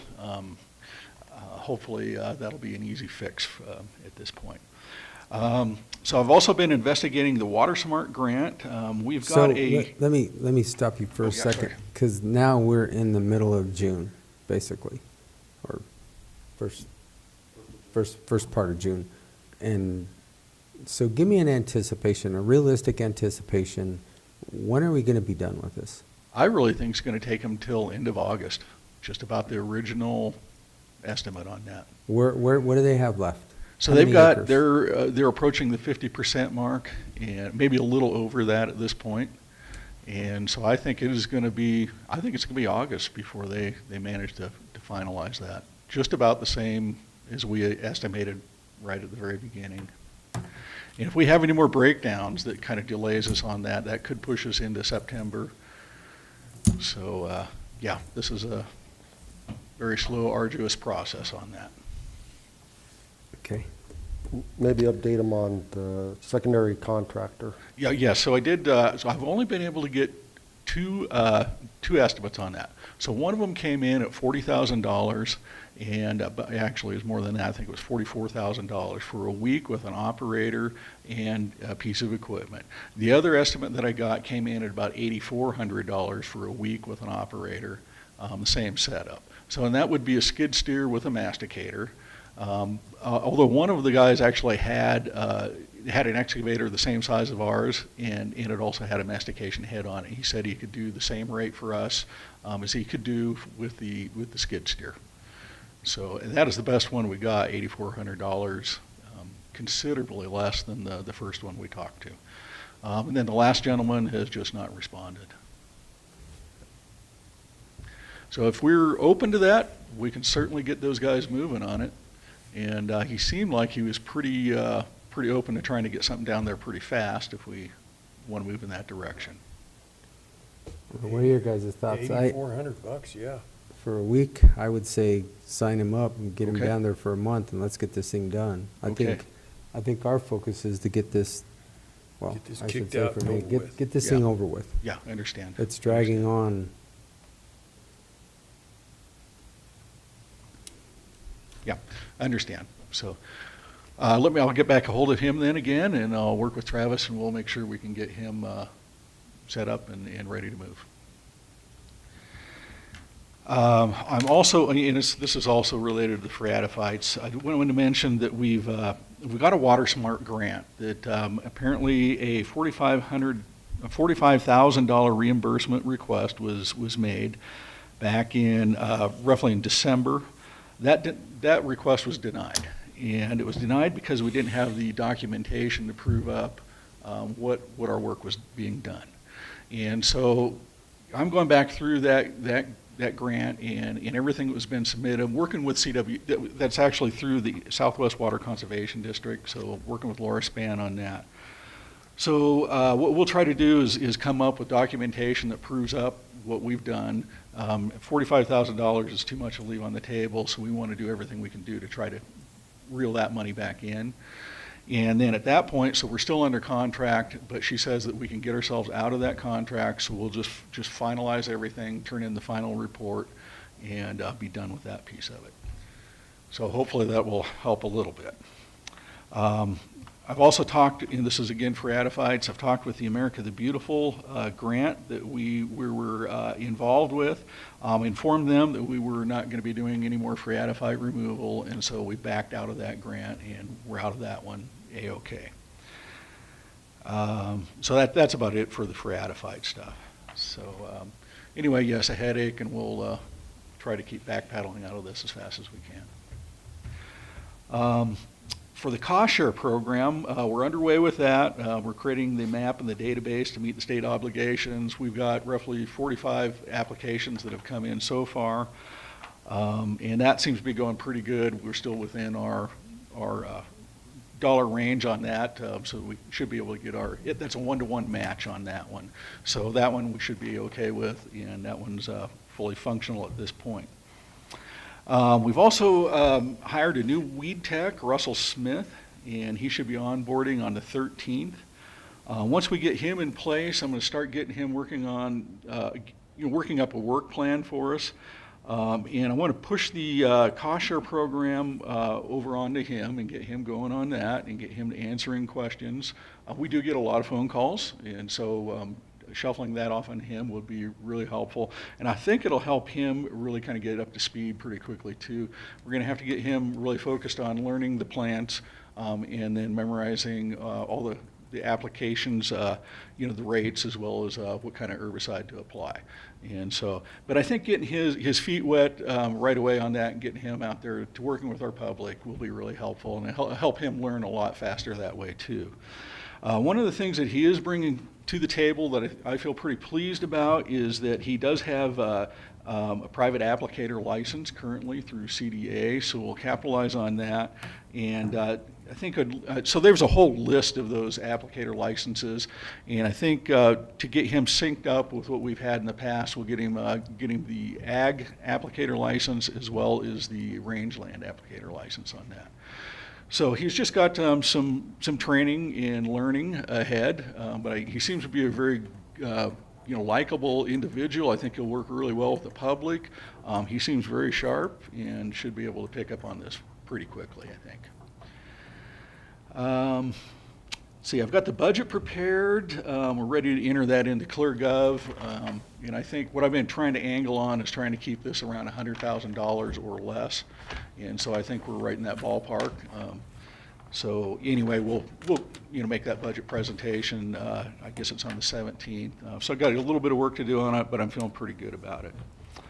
As far as our RFP for the qualified supervisor and also for the noxious weed applicator for county property, I so far have had no responses on either one of those. So one thing we can do is once we've onboarded Russell, since he has the private applicator license, we can get him to go out to our properties, and that's the first thing we can do is get him to mapping things, and he can actually do some of the treatment on our own properties. So that will help us with that. You know, one of the things I'm trying to work with the state on is how we deal with the compliance out there. And we've had, I've had that question brought up a couple of times. You know, currently we haven't really got a lot of capacity to really do any kind of enforcement out there. So anyway, we'll try to come up with a reasonable strategy on how to work with CDA to make them happy as far as our enforcement and also the mapping, and just to meet our state obligations. The state's been pretty understanding with us about the whole situation. So in fact, they've dropped the education requirement piece, and that's something that I would really like Russell to actually to really take a hard look at once we get him onboarded, because that is kind of low-hanging fruit for us. However, they've dropped it for this year, so we'll just not have to worry about that too much. And then next year, once we get him back in, kind of geared up and everything, then we can start looking at that a little harder. So, you know, I guess that kind of completes the report for today, unless we have any more questions. I think I asked all mine. Yeah. Okay. Well, we'll make this for Adafite. That'll be our top priority, and getting that $45,000 back. Yeah. Okay. Okay, question? All right. Thank you, gentlemen. Okay, thank you. Landfill. Mr. Mel.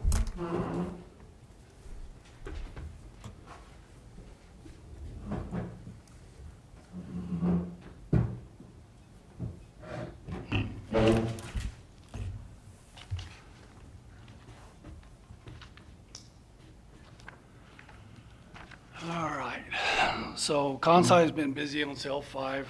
They've had some equipment issues. I think they're waiting on the surveyor to come down there and verify where we're at as far as depth on soil, so we don't dig too deep. We got the shredder in, we started shredding. It's been broke down since last Thursday. Guy showed up just as I left to take a look at it. We can't keep it running. So don't know where we're gonna stand on that until the mechanic shows up for the shredder, but it's there. We've got probably a third of our green waste shredded in the few days that we did get it to operate. We're still waiting on approval for the Carver field from CDBG. The strapper and the constant calls on recycling. The strapper is supposed to be shipped to us around the first week of July. And we're estimating installed and up and running by the end of July. They have to come down there and actually put it in, program our baler to operate it. So the email that I sent all of you. So Montezuma County's stormwater permit expired years ago, and we've been administratively continued since 2016 until they updated the permit. So what I sent you is our new permit. And before, when we were testing, so every time it storms or snow runoff, I have to pull a sample and send it to the lab, and they tested for iron and suspended solids, which we exceeded every time just because of our demographic down there with the soils. It runs off. We exceed that. But now, because of the new regulations that's come down from CDBG and the EPA, you have a list of all the PFOS and PFAS chemicals we now have to test for, on top of what we were previously testing for. So what that means is we will be going from approximately $70 every time we have a storm event for testing to about $1,200 or $1,300.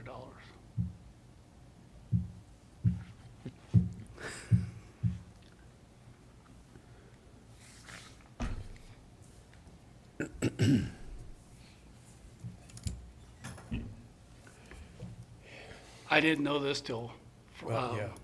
We, when you got the email, and I just put it in my budget this morning. And my budget's been submitted on ClearGov, but I didn't really know it all depends on the storm event. I But I put was in- gonna say, how many storm events do we typically have out there a year? 3, 4? It, I mean, I haven't had any this year. We didn't even have enough snow runoff to collect a sample. So far this year, I haven't had one, but it's usually 2 to 3. So, I put $2,500 in, but we get a rainy season, I gotta pull a sample every time it storms. okay. Well, we And can, the ridiculous thing behind this, I've already ordered the sample bottles from Green Analytical. This is who I got the estimate from there in Durango. And this has to be sent to them within 24 hours on ice. For forever chemical, but that's what they gotta have.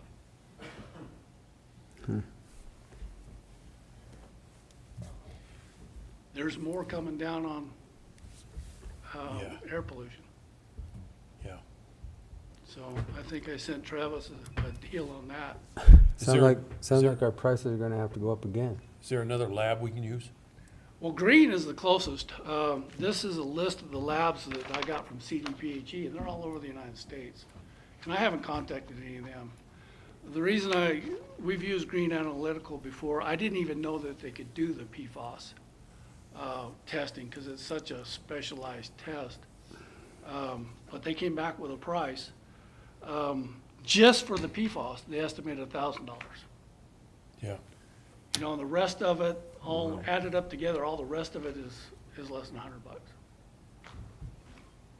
I would contact those other labs just to see. Yeah, find out for sure, just, We can. We did send a sample because we're having to test biosolids or compost for PFAS. Yeah. And I made the state pay for that one.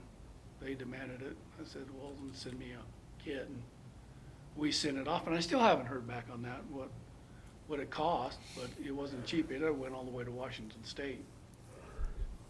Next day air. when did this come about, Mel? Just when we This, got the email, just this year? the stormwater permit? Yeah, When did I send you that email? Wednesday or Thursday? It's on the 5th. yeah. That was the day I got it. Yeah. Okay. Is that across the United States or just in the state of Colorado? It is going to become mandatory across the United States. CDBG is trying to get ahead of the game by doing this. But this is something I was told when I first took over at the landfill by another consulting and engineering firm that this was coming down. They told me this in 2019. Yeah. And now it's really starting to hit home with everybody. And it's going to be a nationwide thing. Okay. Yeah. So Do what you can, buddy. that's where we stand on that. The air quality, now we're having to report every piece of equipment, every generator, how long we run it, how much fuel we run through it. So it's a lot coming down this year, more than usual, it seems like, but that's where we're Alright. at.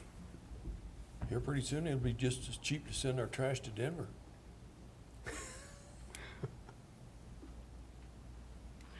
Well, they keep going, you won't be able to afford to get rid of trash. And by the way, here's a deal, I think I sent it to you. We're not gonna pay people to take your trash. No. We had a person get upset with us because we did not pay them to take their trash. Gentlemen, your look on your face is the same one I have. Correct. We So don't, we're supposed to pay them for their trash? we don't pay to take It's our trash. responsibility to take care of somebody else's trash. No, it's not. They generated it. Anyway, that's where we're at. Okay. Some people you like to charge double. Breath of fresh air. Thank you, Mel. I appreciate it. Yep. All right, Fairgrounds. Come on down. Time he gets a bill for shipping those chemicals off, you just send that right straight to CDBG. We need to bill. Absolutely. We need to bill. This is bullshit. We need to bill. Yeah. They pass those regulations, they send them down here, we need to bill. Yep. They got it. Whatever they're costing us, we need to bill. That we may not be able to get it paid, but we need to. You gotta make it. Okay. Go ahead, sir. I hope you all got a chance to go out and see the rodeo this weekend. It was a heck of a show if you didn't. They're really doing a good job with that. You know, I got nothing but kudos to shout out to the Ute Mountain Rodeo Club and what they've been doing with that rodeo in these last few years. They've really shined with it. So very good for the community, I believe. Last few months we've had quite a bit going on. We've got quite a bit going on our upcoming schedule. Commodity giveaways have still been out there pretty much the first weekend, first Saturdays of the months. If anybody's interested in those, you do contact the Senior Center for any information for the commodity giveaways. We had the Southwest Colorado Education Collaborative do a job fair out there back in March. Had some birthday parties out there. They did their 42nd annual Four States Ag Expo this year. That one actually turned out really good. We also had the 24th annual Home and Garden Show right after that. Also a good event. Some other stuff that was in April was the Cortez Gun Show. That was a good event, kind of as normal. Friends of NRA had their annual banquet out there again. They started up their car races back on May 3rd and 4th. That was their first car races of the season. And then we had a new event in this year called Jurassic Empire. That was a traveling kind of event that come through, and they do a dinosaur event. Very good for the kids. It's kind of animatronics, and they set up in our indoor arena. They actually ran 2 weekends with us. One weekend it was just them. The next weekend they kind of ran at the same time as 12 Hours of Mesa Verde did their mountain bike race, so it was different.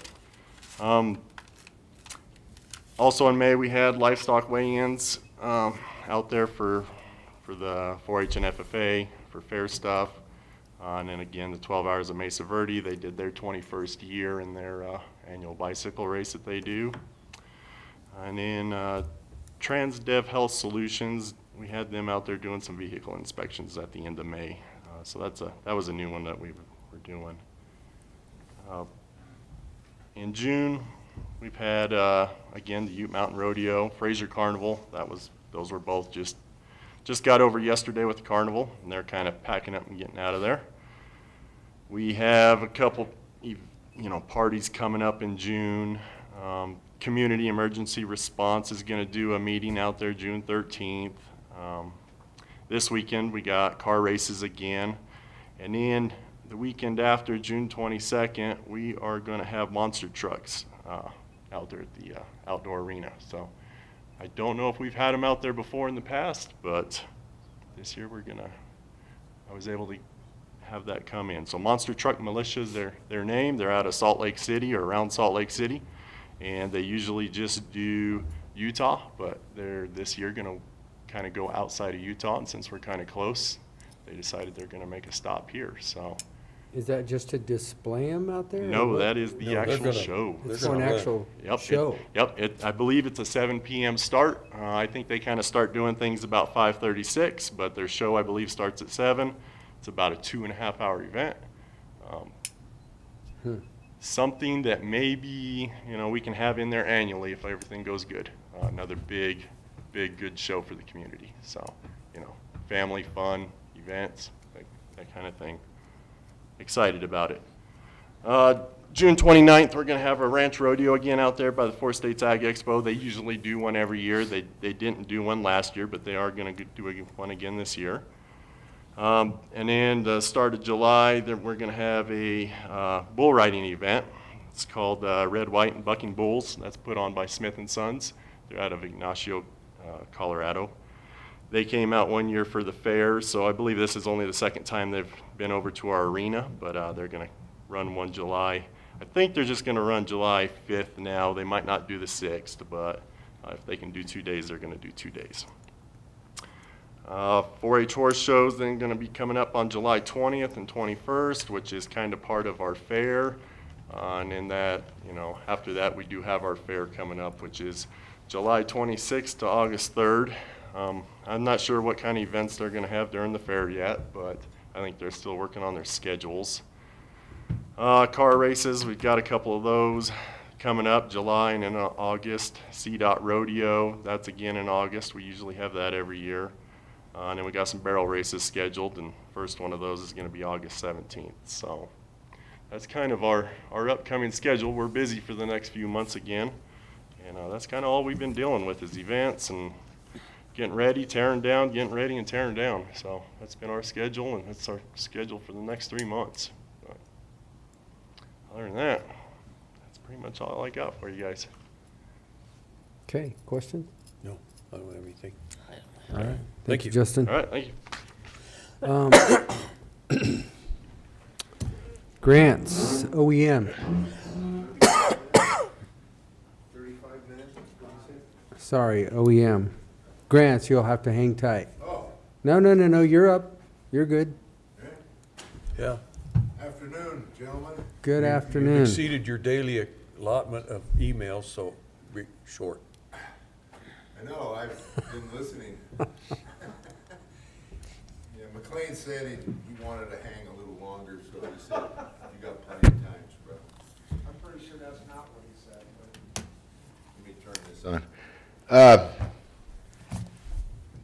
You get my reports every month. I know you read them. The community has them on the website. They can go in and look at them. Just to highlight a couple things. The You're getting all disaster. my, The disaster. Is that what you want to highlight? yeah, I'm going to Okay. highlight some disasters. Okay.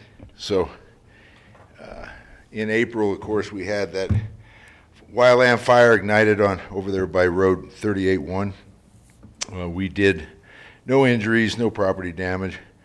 It was confirmed private property in U.S. Forest Service lands, about 118 acres. We did evacuate 38-1. We put 37 on pre-evac. It's about 24 hours. EOC was open and we were running, kind of assisting them. Trainings, I'm not going through all of them. We've been doing a lot of trainings, a lot of tabletops, a lot of exercises. Plans, same way, a lot of plans, trying to get ready for the fire season, etc. Did submit my budget. That's in there. There's a $1.4 million helicopter. I'm just kidding. All right. That's a cheap helicopter. Yeah, I was gonna say, if you can find one for 1.4. Yeah. Well, We'll the look service, around flying in it, and if it only cost it. the service agreement is 1.42. Yeah. Still, 2.8, that's. Yeah, that's not bad, huh? I'm sure the grant writer will figure out a way to give me a helicopter. Well, you can put whatever you want in your budget. Yes, sir, I have. Does not mean that it will be approved. I know that.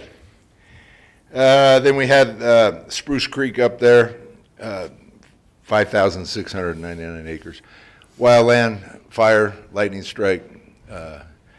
We just got off the zone control today, our meeting, and it's pretty much, it's fine. It's secured, it's contained. There's still some burn going on in there, a little bit of smoke, so we're keeping the signs up for right now. And that, trying to outline different things, trainings, et cetera. And then it was mentioned we have the Community Emergency Response Team public information Thursday night at the Fairgrounds. So I've been sending that out, get everybody involved. We've got 14 people very interested right now, and some others that will probably show up to hear the presentation. So we're moving ahead with that. And that's, you read my reports, they're all in there, kind of. Getting hotter, getting drier. Yes, sir. 95 to 105 Wednesday, Thursday. And the sheetgrass is drying out fast, especially Mesa Verde and over on the Ute, but pretty much everywhere. So we've got a lot of severity coming, a lot of equipment here in the area. We've got 3 lats, seats, everything, not in our area, but ready to go, of course. A lot of helicopters, a lot of dumps. And then they had the discussion, the sheriff's not here, and I haven't had a discussion yet, but they're starting to look at firemans right now. And BLM is, they said probably in a couple weeks, Forest Service is going to start looking at something like that because of the heat and 90% above normal type temperatures. We're expecting some thunder showers and stuff this weekend, but kind of like yesterday, flying around. But 'tis summer, warming up. That's about it. Okay. Anything else you want me to? I don't have any questions. No. All right. Thank you, sir. Thanks, gentlemen. Appreciate it. Have a Thank you, great sir. day. Okay, now grants. All right, Mr. Dobry, Mr. McClain.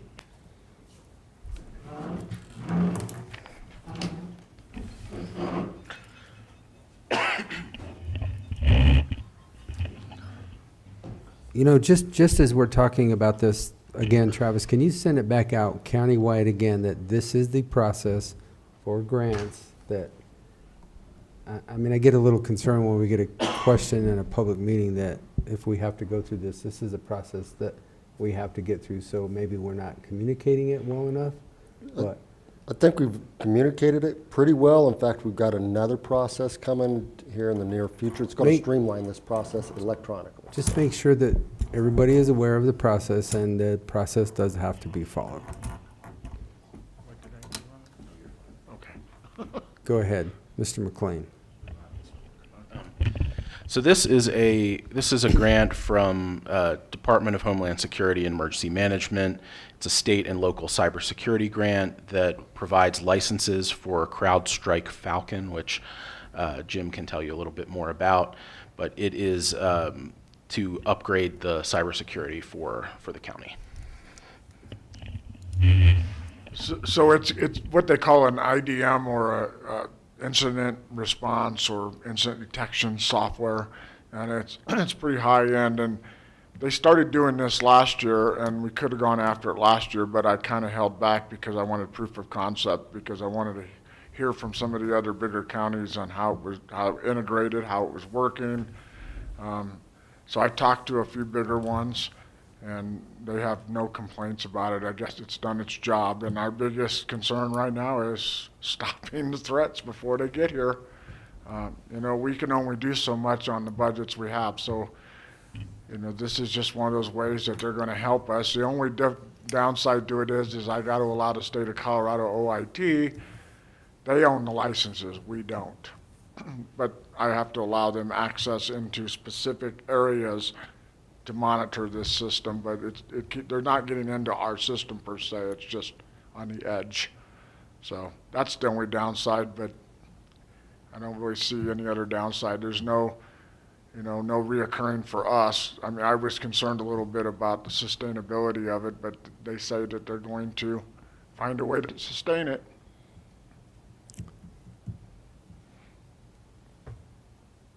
So that always concerns me a bit, that they will always find a way to sustain it. I know it, but if they don't, then it goes away and we're done with it. I am not going to go out and grab something that's at this essentially $70,000 to $100,000 worth of software and then try to figure out how to sustain it in another year. But if we can get it in for a year and it helps stop some things, and then it goes away, it goes away. Okay. And I'll continue to do what I've always done.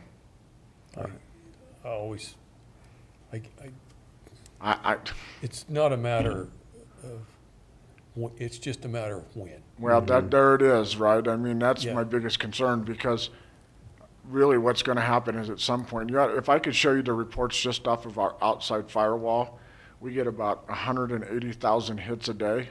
Yeah. And most of those come from China and Russia. Yes. And it's the truth, and I can show them to you.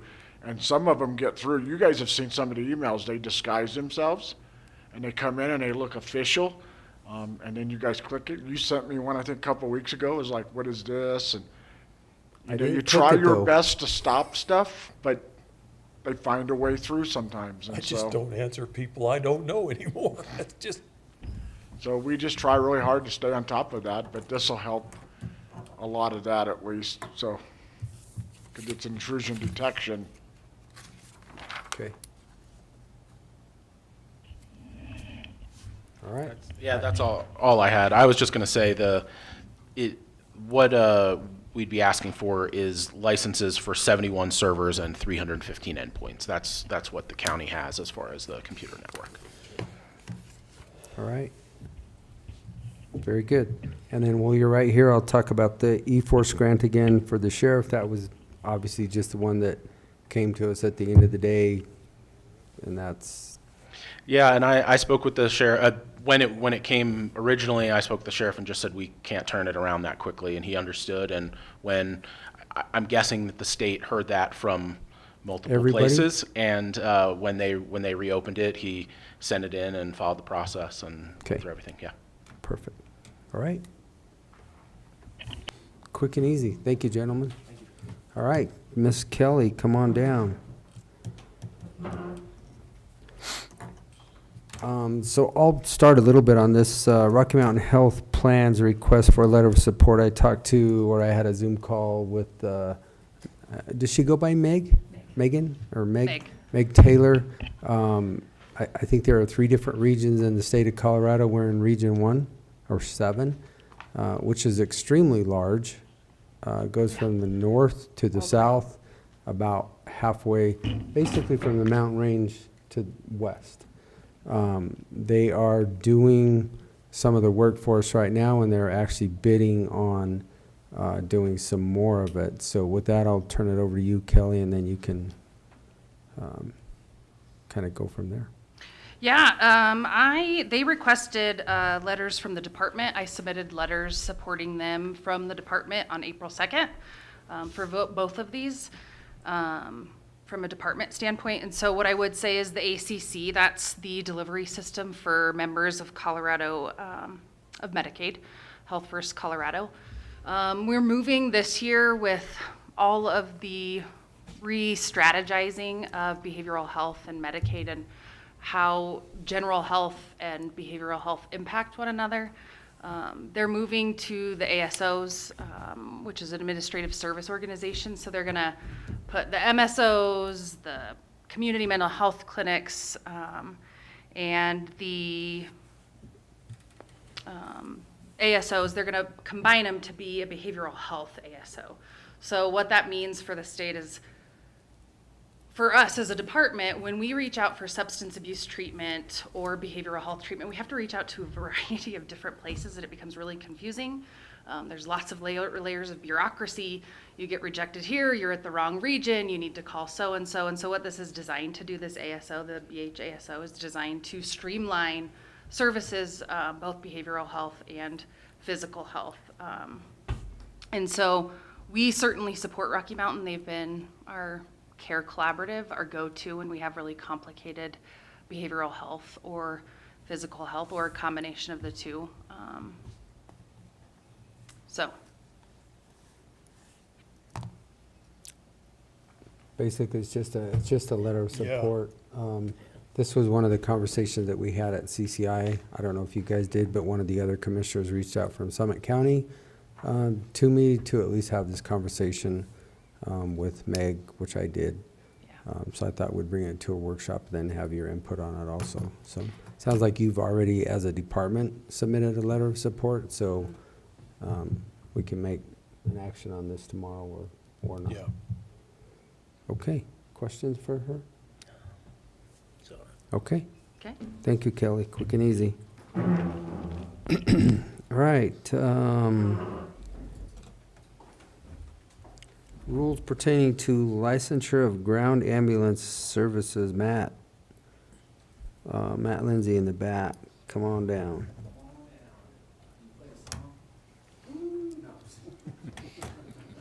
I'm not sure you're going to win any prizes today, but. No prizes? No, not even a door. Turn that mic on, please. You want me to? Oh, okay. Go ahead. Cool. So, I don't know how much you know about the new rules from the state about ambulance licensing, but in the past, the county has always been kind of the overseer of ambulance services via the health department. The state, for the last 1.5 to 2 years probably, they've had task force meetings, and then they passed revised statute first part of the year that takes effect in July.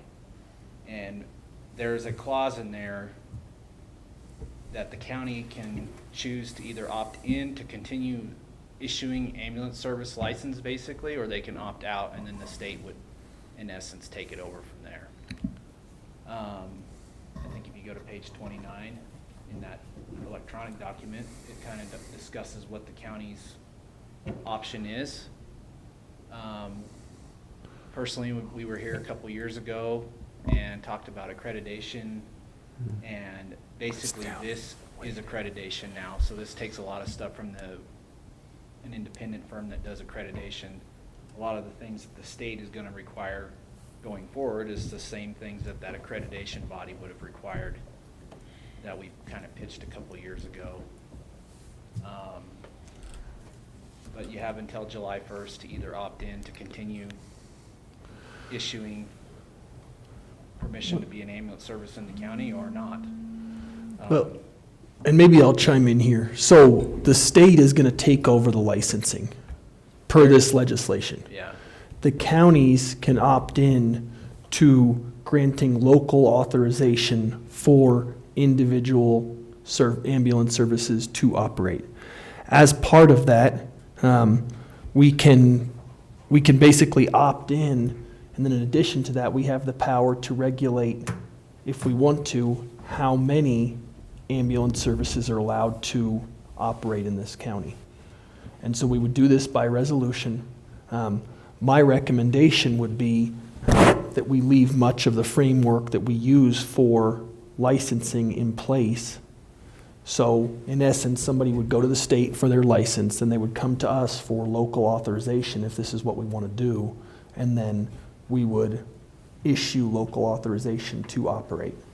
Now, if we want to restrict the number of ambulance services we want in this county, that's something that we can do by resolution, and I'll just need some direction from you guys as to whether or not you want, first of all, whether or not you want to opt into this. And I think it makes a ton of sense to do so because it's always good to maintain an element of local control. And then second, if you do want to opt in, then do you want to restrict the number of entities that we will give this local authorization to, or do you want to leave that door open? So that's really the two pieces. This won't be a complex resolution to draw up, but that's what I need from this board at this point. Well, as far as, well, actually, let me ask you a recommendation first, because I think local control is always going to be our first and foremost for Yeah. us. But what is your recommendation? So my recommendation from RETAC, which is the Regional Trauma Advisory Council, which I represent Montezuma County. It's the 5 counties here in this corner of the state. We all agreed that counties should opt in to maintain control. Now, from a county perspective, yes, there's option 2. One is opting in so you can maintain control, and then there's also the other layer where you can say, we're only going to have 3 ambulances or 1 ambulance or whatever. One provider. One provider or 1 district, or similar to fire districts. You can say, here's this area and that ambulance covers that area. Here's this area and that ambulance covers that area. You can go as far as that, yeah. But it's kind of a 2-part deal. The first one's the most important. I think you should opt in to maintain control. Like, in an example, if you read in the rules, anybody that's currently licensed by a county will maintain their licensure for 2 years until they get up and running at the state level with all of this. So the one service in this county that's licensed, which is the hospital, and it was licensed by the county in December for this year, it maintains for 2 more years, effective July 1st. It's if anybody else new, or when that clause runs out, then that's when it becomes you're going to see their face. So then I guess the direction, if I'm reading this properly, is that opting in is obviously the way that we want to go, and that would be done just as a resolution, a 2-part resolution, one to opt in, and then the second one to restrict the number of participating agencies that could be in this county? If you want to do that, you don't have to. You don't have to. I think you could set boundaries. I mean, and again, like Ute Mountain has, the only ambulances that are technically licensed as ambulance is Ute Mountain Ute Tribe, but they're sovereign nation on the Ute Mountain Ute Tribe only. Mesa Verde National Park, which it's year to year, and we never know here if they're gonna have a crew for that summer or not. This summer, it's looking like a no. Last summer they did. And then the hospital basically covers the rest of the county. And actually the hospital covers Mesa Verde and it's backup for Ute Mountain, just like Ute Mountain backs up here. But And Dolores County wouldn't need it? Dolores County, to my understanding, is gonna opt in, last I heard. Okay. But that's between their commissioner, that's their commissioner. That county will decide. I mean, it's a lot easier for you guys to respond to Groundhog Mesa than it is for. Well, the way the Come rules are, across. yeah, well, the way the rules are written is if we're not licensed in a county, then and this goes like for here, if a fire department has a rescue unit, if they don't license and they only respond when the licensed ambulance service is not available, they don't have to become licensed. They just run as a rescue. So when the hospital ambulance goes to RICO, Groundhog or whatever, we're only responding because there's no other service available to respond. So we don't have to license in Dolores County to do that. Now, we would if we were asked to, but we've never been asked by Dolores County to do that because it's always just been, RICO can't go for them. Okay. Same concept here. If the licensed service that wasn't available, the next one in is gonna jump in and do it. But maintaining the local control and also establishing kind of like, here's the ambulance for that area or whatever, then if some agency or organization or company has a better idea to provide service, they have to come present to this group. So in before they other can words, do it. AMR just can't walk in and take over? AMR can't walk in or. Got it. You know, DFRA can't say, oh, we're gonna put a truck at the county line and pick up this side of the hill because of whatever reason. It just makes an organization come forward instead of just doing something. I think what's somewhat worrisome about this legislation to me is that ultimate licensing authority is still going to be with the state. I mean, so. If you don't opt in, yeah. Well, even if you do opt in. Yeah. Because quite frankly, the state at some point in time could come down and say, hey, we're going to start deciding who we're going to license. Now, we can give an authorization to operate to somebody that's been licensed by the state, but the state still has ultimate licensing authority. Yep. So the state could choose not to license an entity and the control's out of our hands. Now, if the state licenses an entity, we have the ability to authorize that entity to operate here. And so, it's not, from my perspective, it's not a great piece of legislation because obviously we've got this opt-in clause, which is somewhat of a parachute, but we still have this overarching problem that the state's going to have a lot more control than they used to have. Yeah. And, some of the stuff in there is good, like any state legislation. Some of it is Garbage. I don't know, questionable, right? But it did go through quite a bit of task force. There was a lot of buy-in from other agencies across the state. It was kind of one of those pieces of legislation that wasn't a top-down, it was kind of a middle-out approach, which makes it easier to bear. There is another line in there that counties can actually exceed the requirements that are there. So you can add to, but you can't detract from what the state is going to hold anybody to. So the state's going to hold everybody to that document, but if there's something that's in there locally that the commissioners want to increase something on, and I couldn't give you an example right now, but you could add that in, and then that local agency would have to meet that requirement plus all of those requirements. So Mr. Lindsay, just so I'm clear, is it your recommendation that we stick with our same licensing standards that we use right now in Montezuma County in terms of allowing entities to come in and get this authorization from us? I mean, are we going to stick to the same standards we have in place right now? So I think the current standards, which actually would be exempt July 1st, because this piece of legislation would trump those. I guess my question is, in terms of this group issuing process. authorizations to operate, what is your recommendation for the standards that this group operates with? Because I think it would make sense to have some standards in place with an authorization to operate, just so we're not treating differently, similarly So situated it's the same- individuals differently. Same standards. Same standards. Yeah, it's, you would have to opt in to follow the state standards in essence. That piece of legislation, which is 30-some odd pages long. Because that's what anybody. And so you're recommending that we stick to the standards that are laid out in this guidance? Yeah, well, you have to, if you read in there, it clearly says that you have to follow. But we can be more strict. You can be more strict, you can add That's- more to it, but you cannot take away from. That's my what's point. there. Do we need to be more strict? Is there any reason for us to be, I mean, this is not an area I operate in, and I don't think these guys do either, so. Personally, I feel what's in that document is exactly what we were kind of, when we come to renew the last resolution, there was a lot of stuff missing. Okay. This addresses a lot of that because it also has, you have to have quality assurance and a QC process and all of that, which actually is not even in the current guidelines. Okay. So is there more stuff in there for an administrative person to do? Absolutely. Is it bad stuff? No, it's not. Is it time intensive? Yeah, sure is. But the flip side is it makes that agency.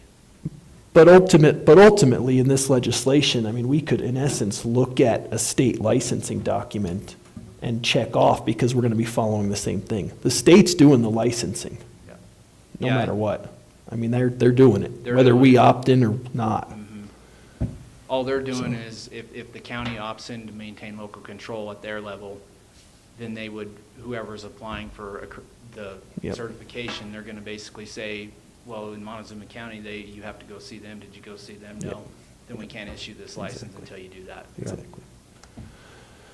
So I guess I just need direction from you guys. Do we want to limit the number of entities that can operate, that we would be willing to issue an authorization to in this county, or do you want to leave that piece open? I know we can't make official decisions today, but I think some No, guidance would be helpful. Just a discussion, I mean,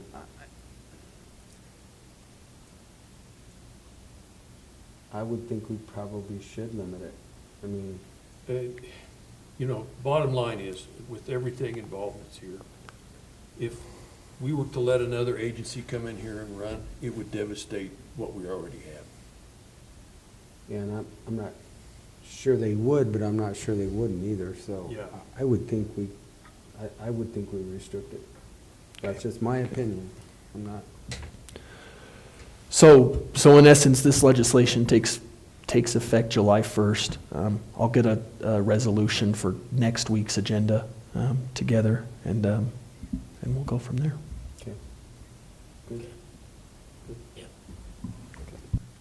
All right. Okay. All right. Thank you, Matt. Do I need to come next week too, or good? All right. Yeah. Thank All right. you. Thank you. Thanks. Have a great day. All right. Now we're down to the last one for discussion of a signature sheet for a community development block grant for the Calkins Commons, Phaedra. So DOLA sent this, and they need this. They corrected an error, so they need you to sign that. They're closing out the community development block grant for Calkins Commons. It's just something they found. So this is basically just finishing up the final paperwork for what's already been. This is a very Service simple, for this is 2 a very years. simple document. It'll take 20 seconds tomorrow. We just need a motion to grant signatory authority, and away we go. Okay. That's it. Thank you for Easy. your time. Gosh, thank you. Thank you. All right. Well, unless I've missed anything, and I don't think that I have, we have come to the end of our workshop. It is 3:49, and we are adjourned. Thank you all.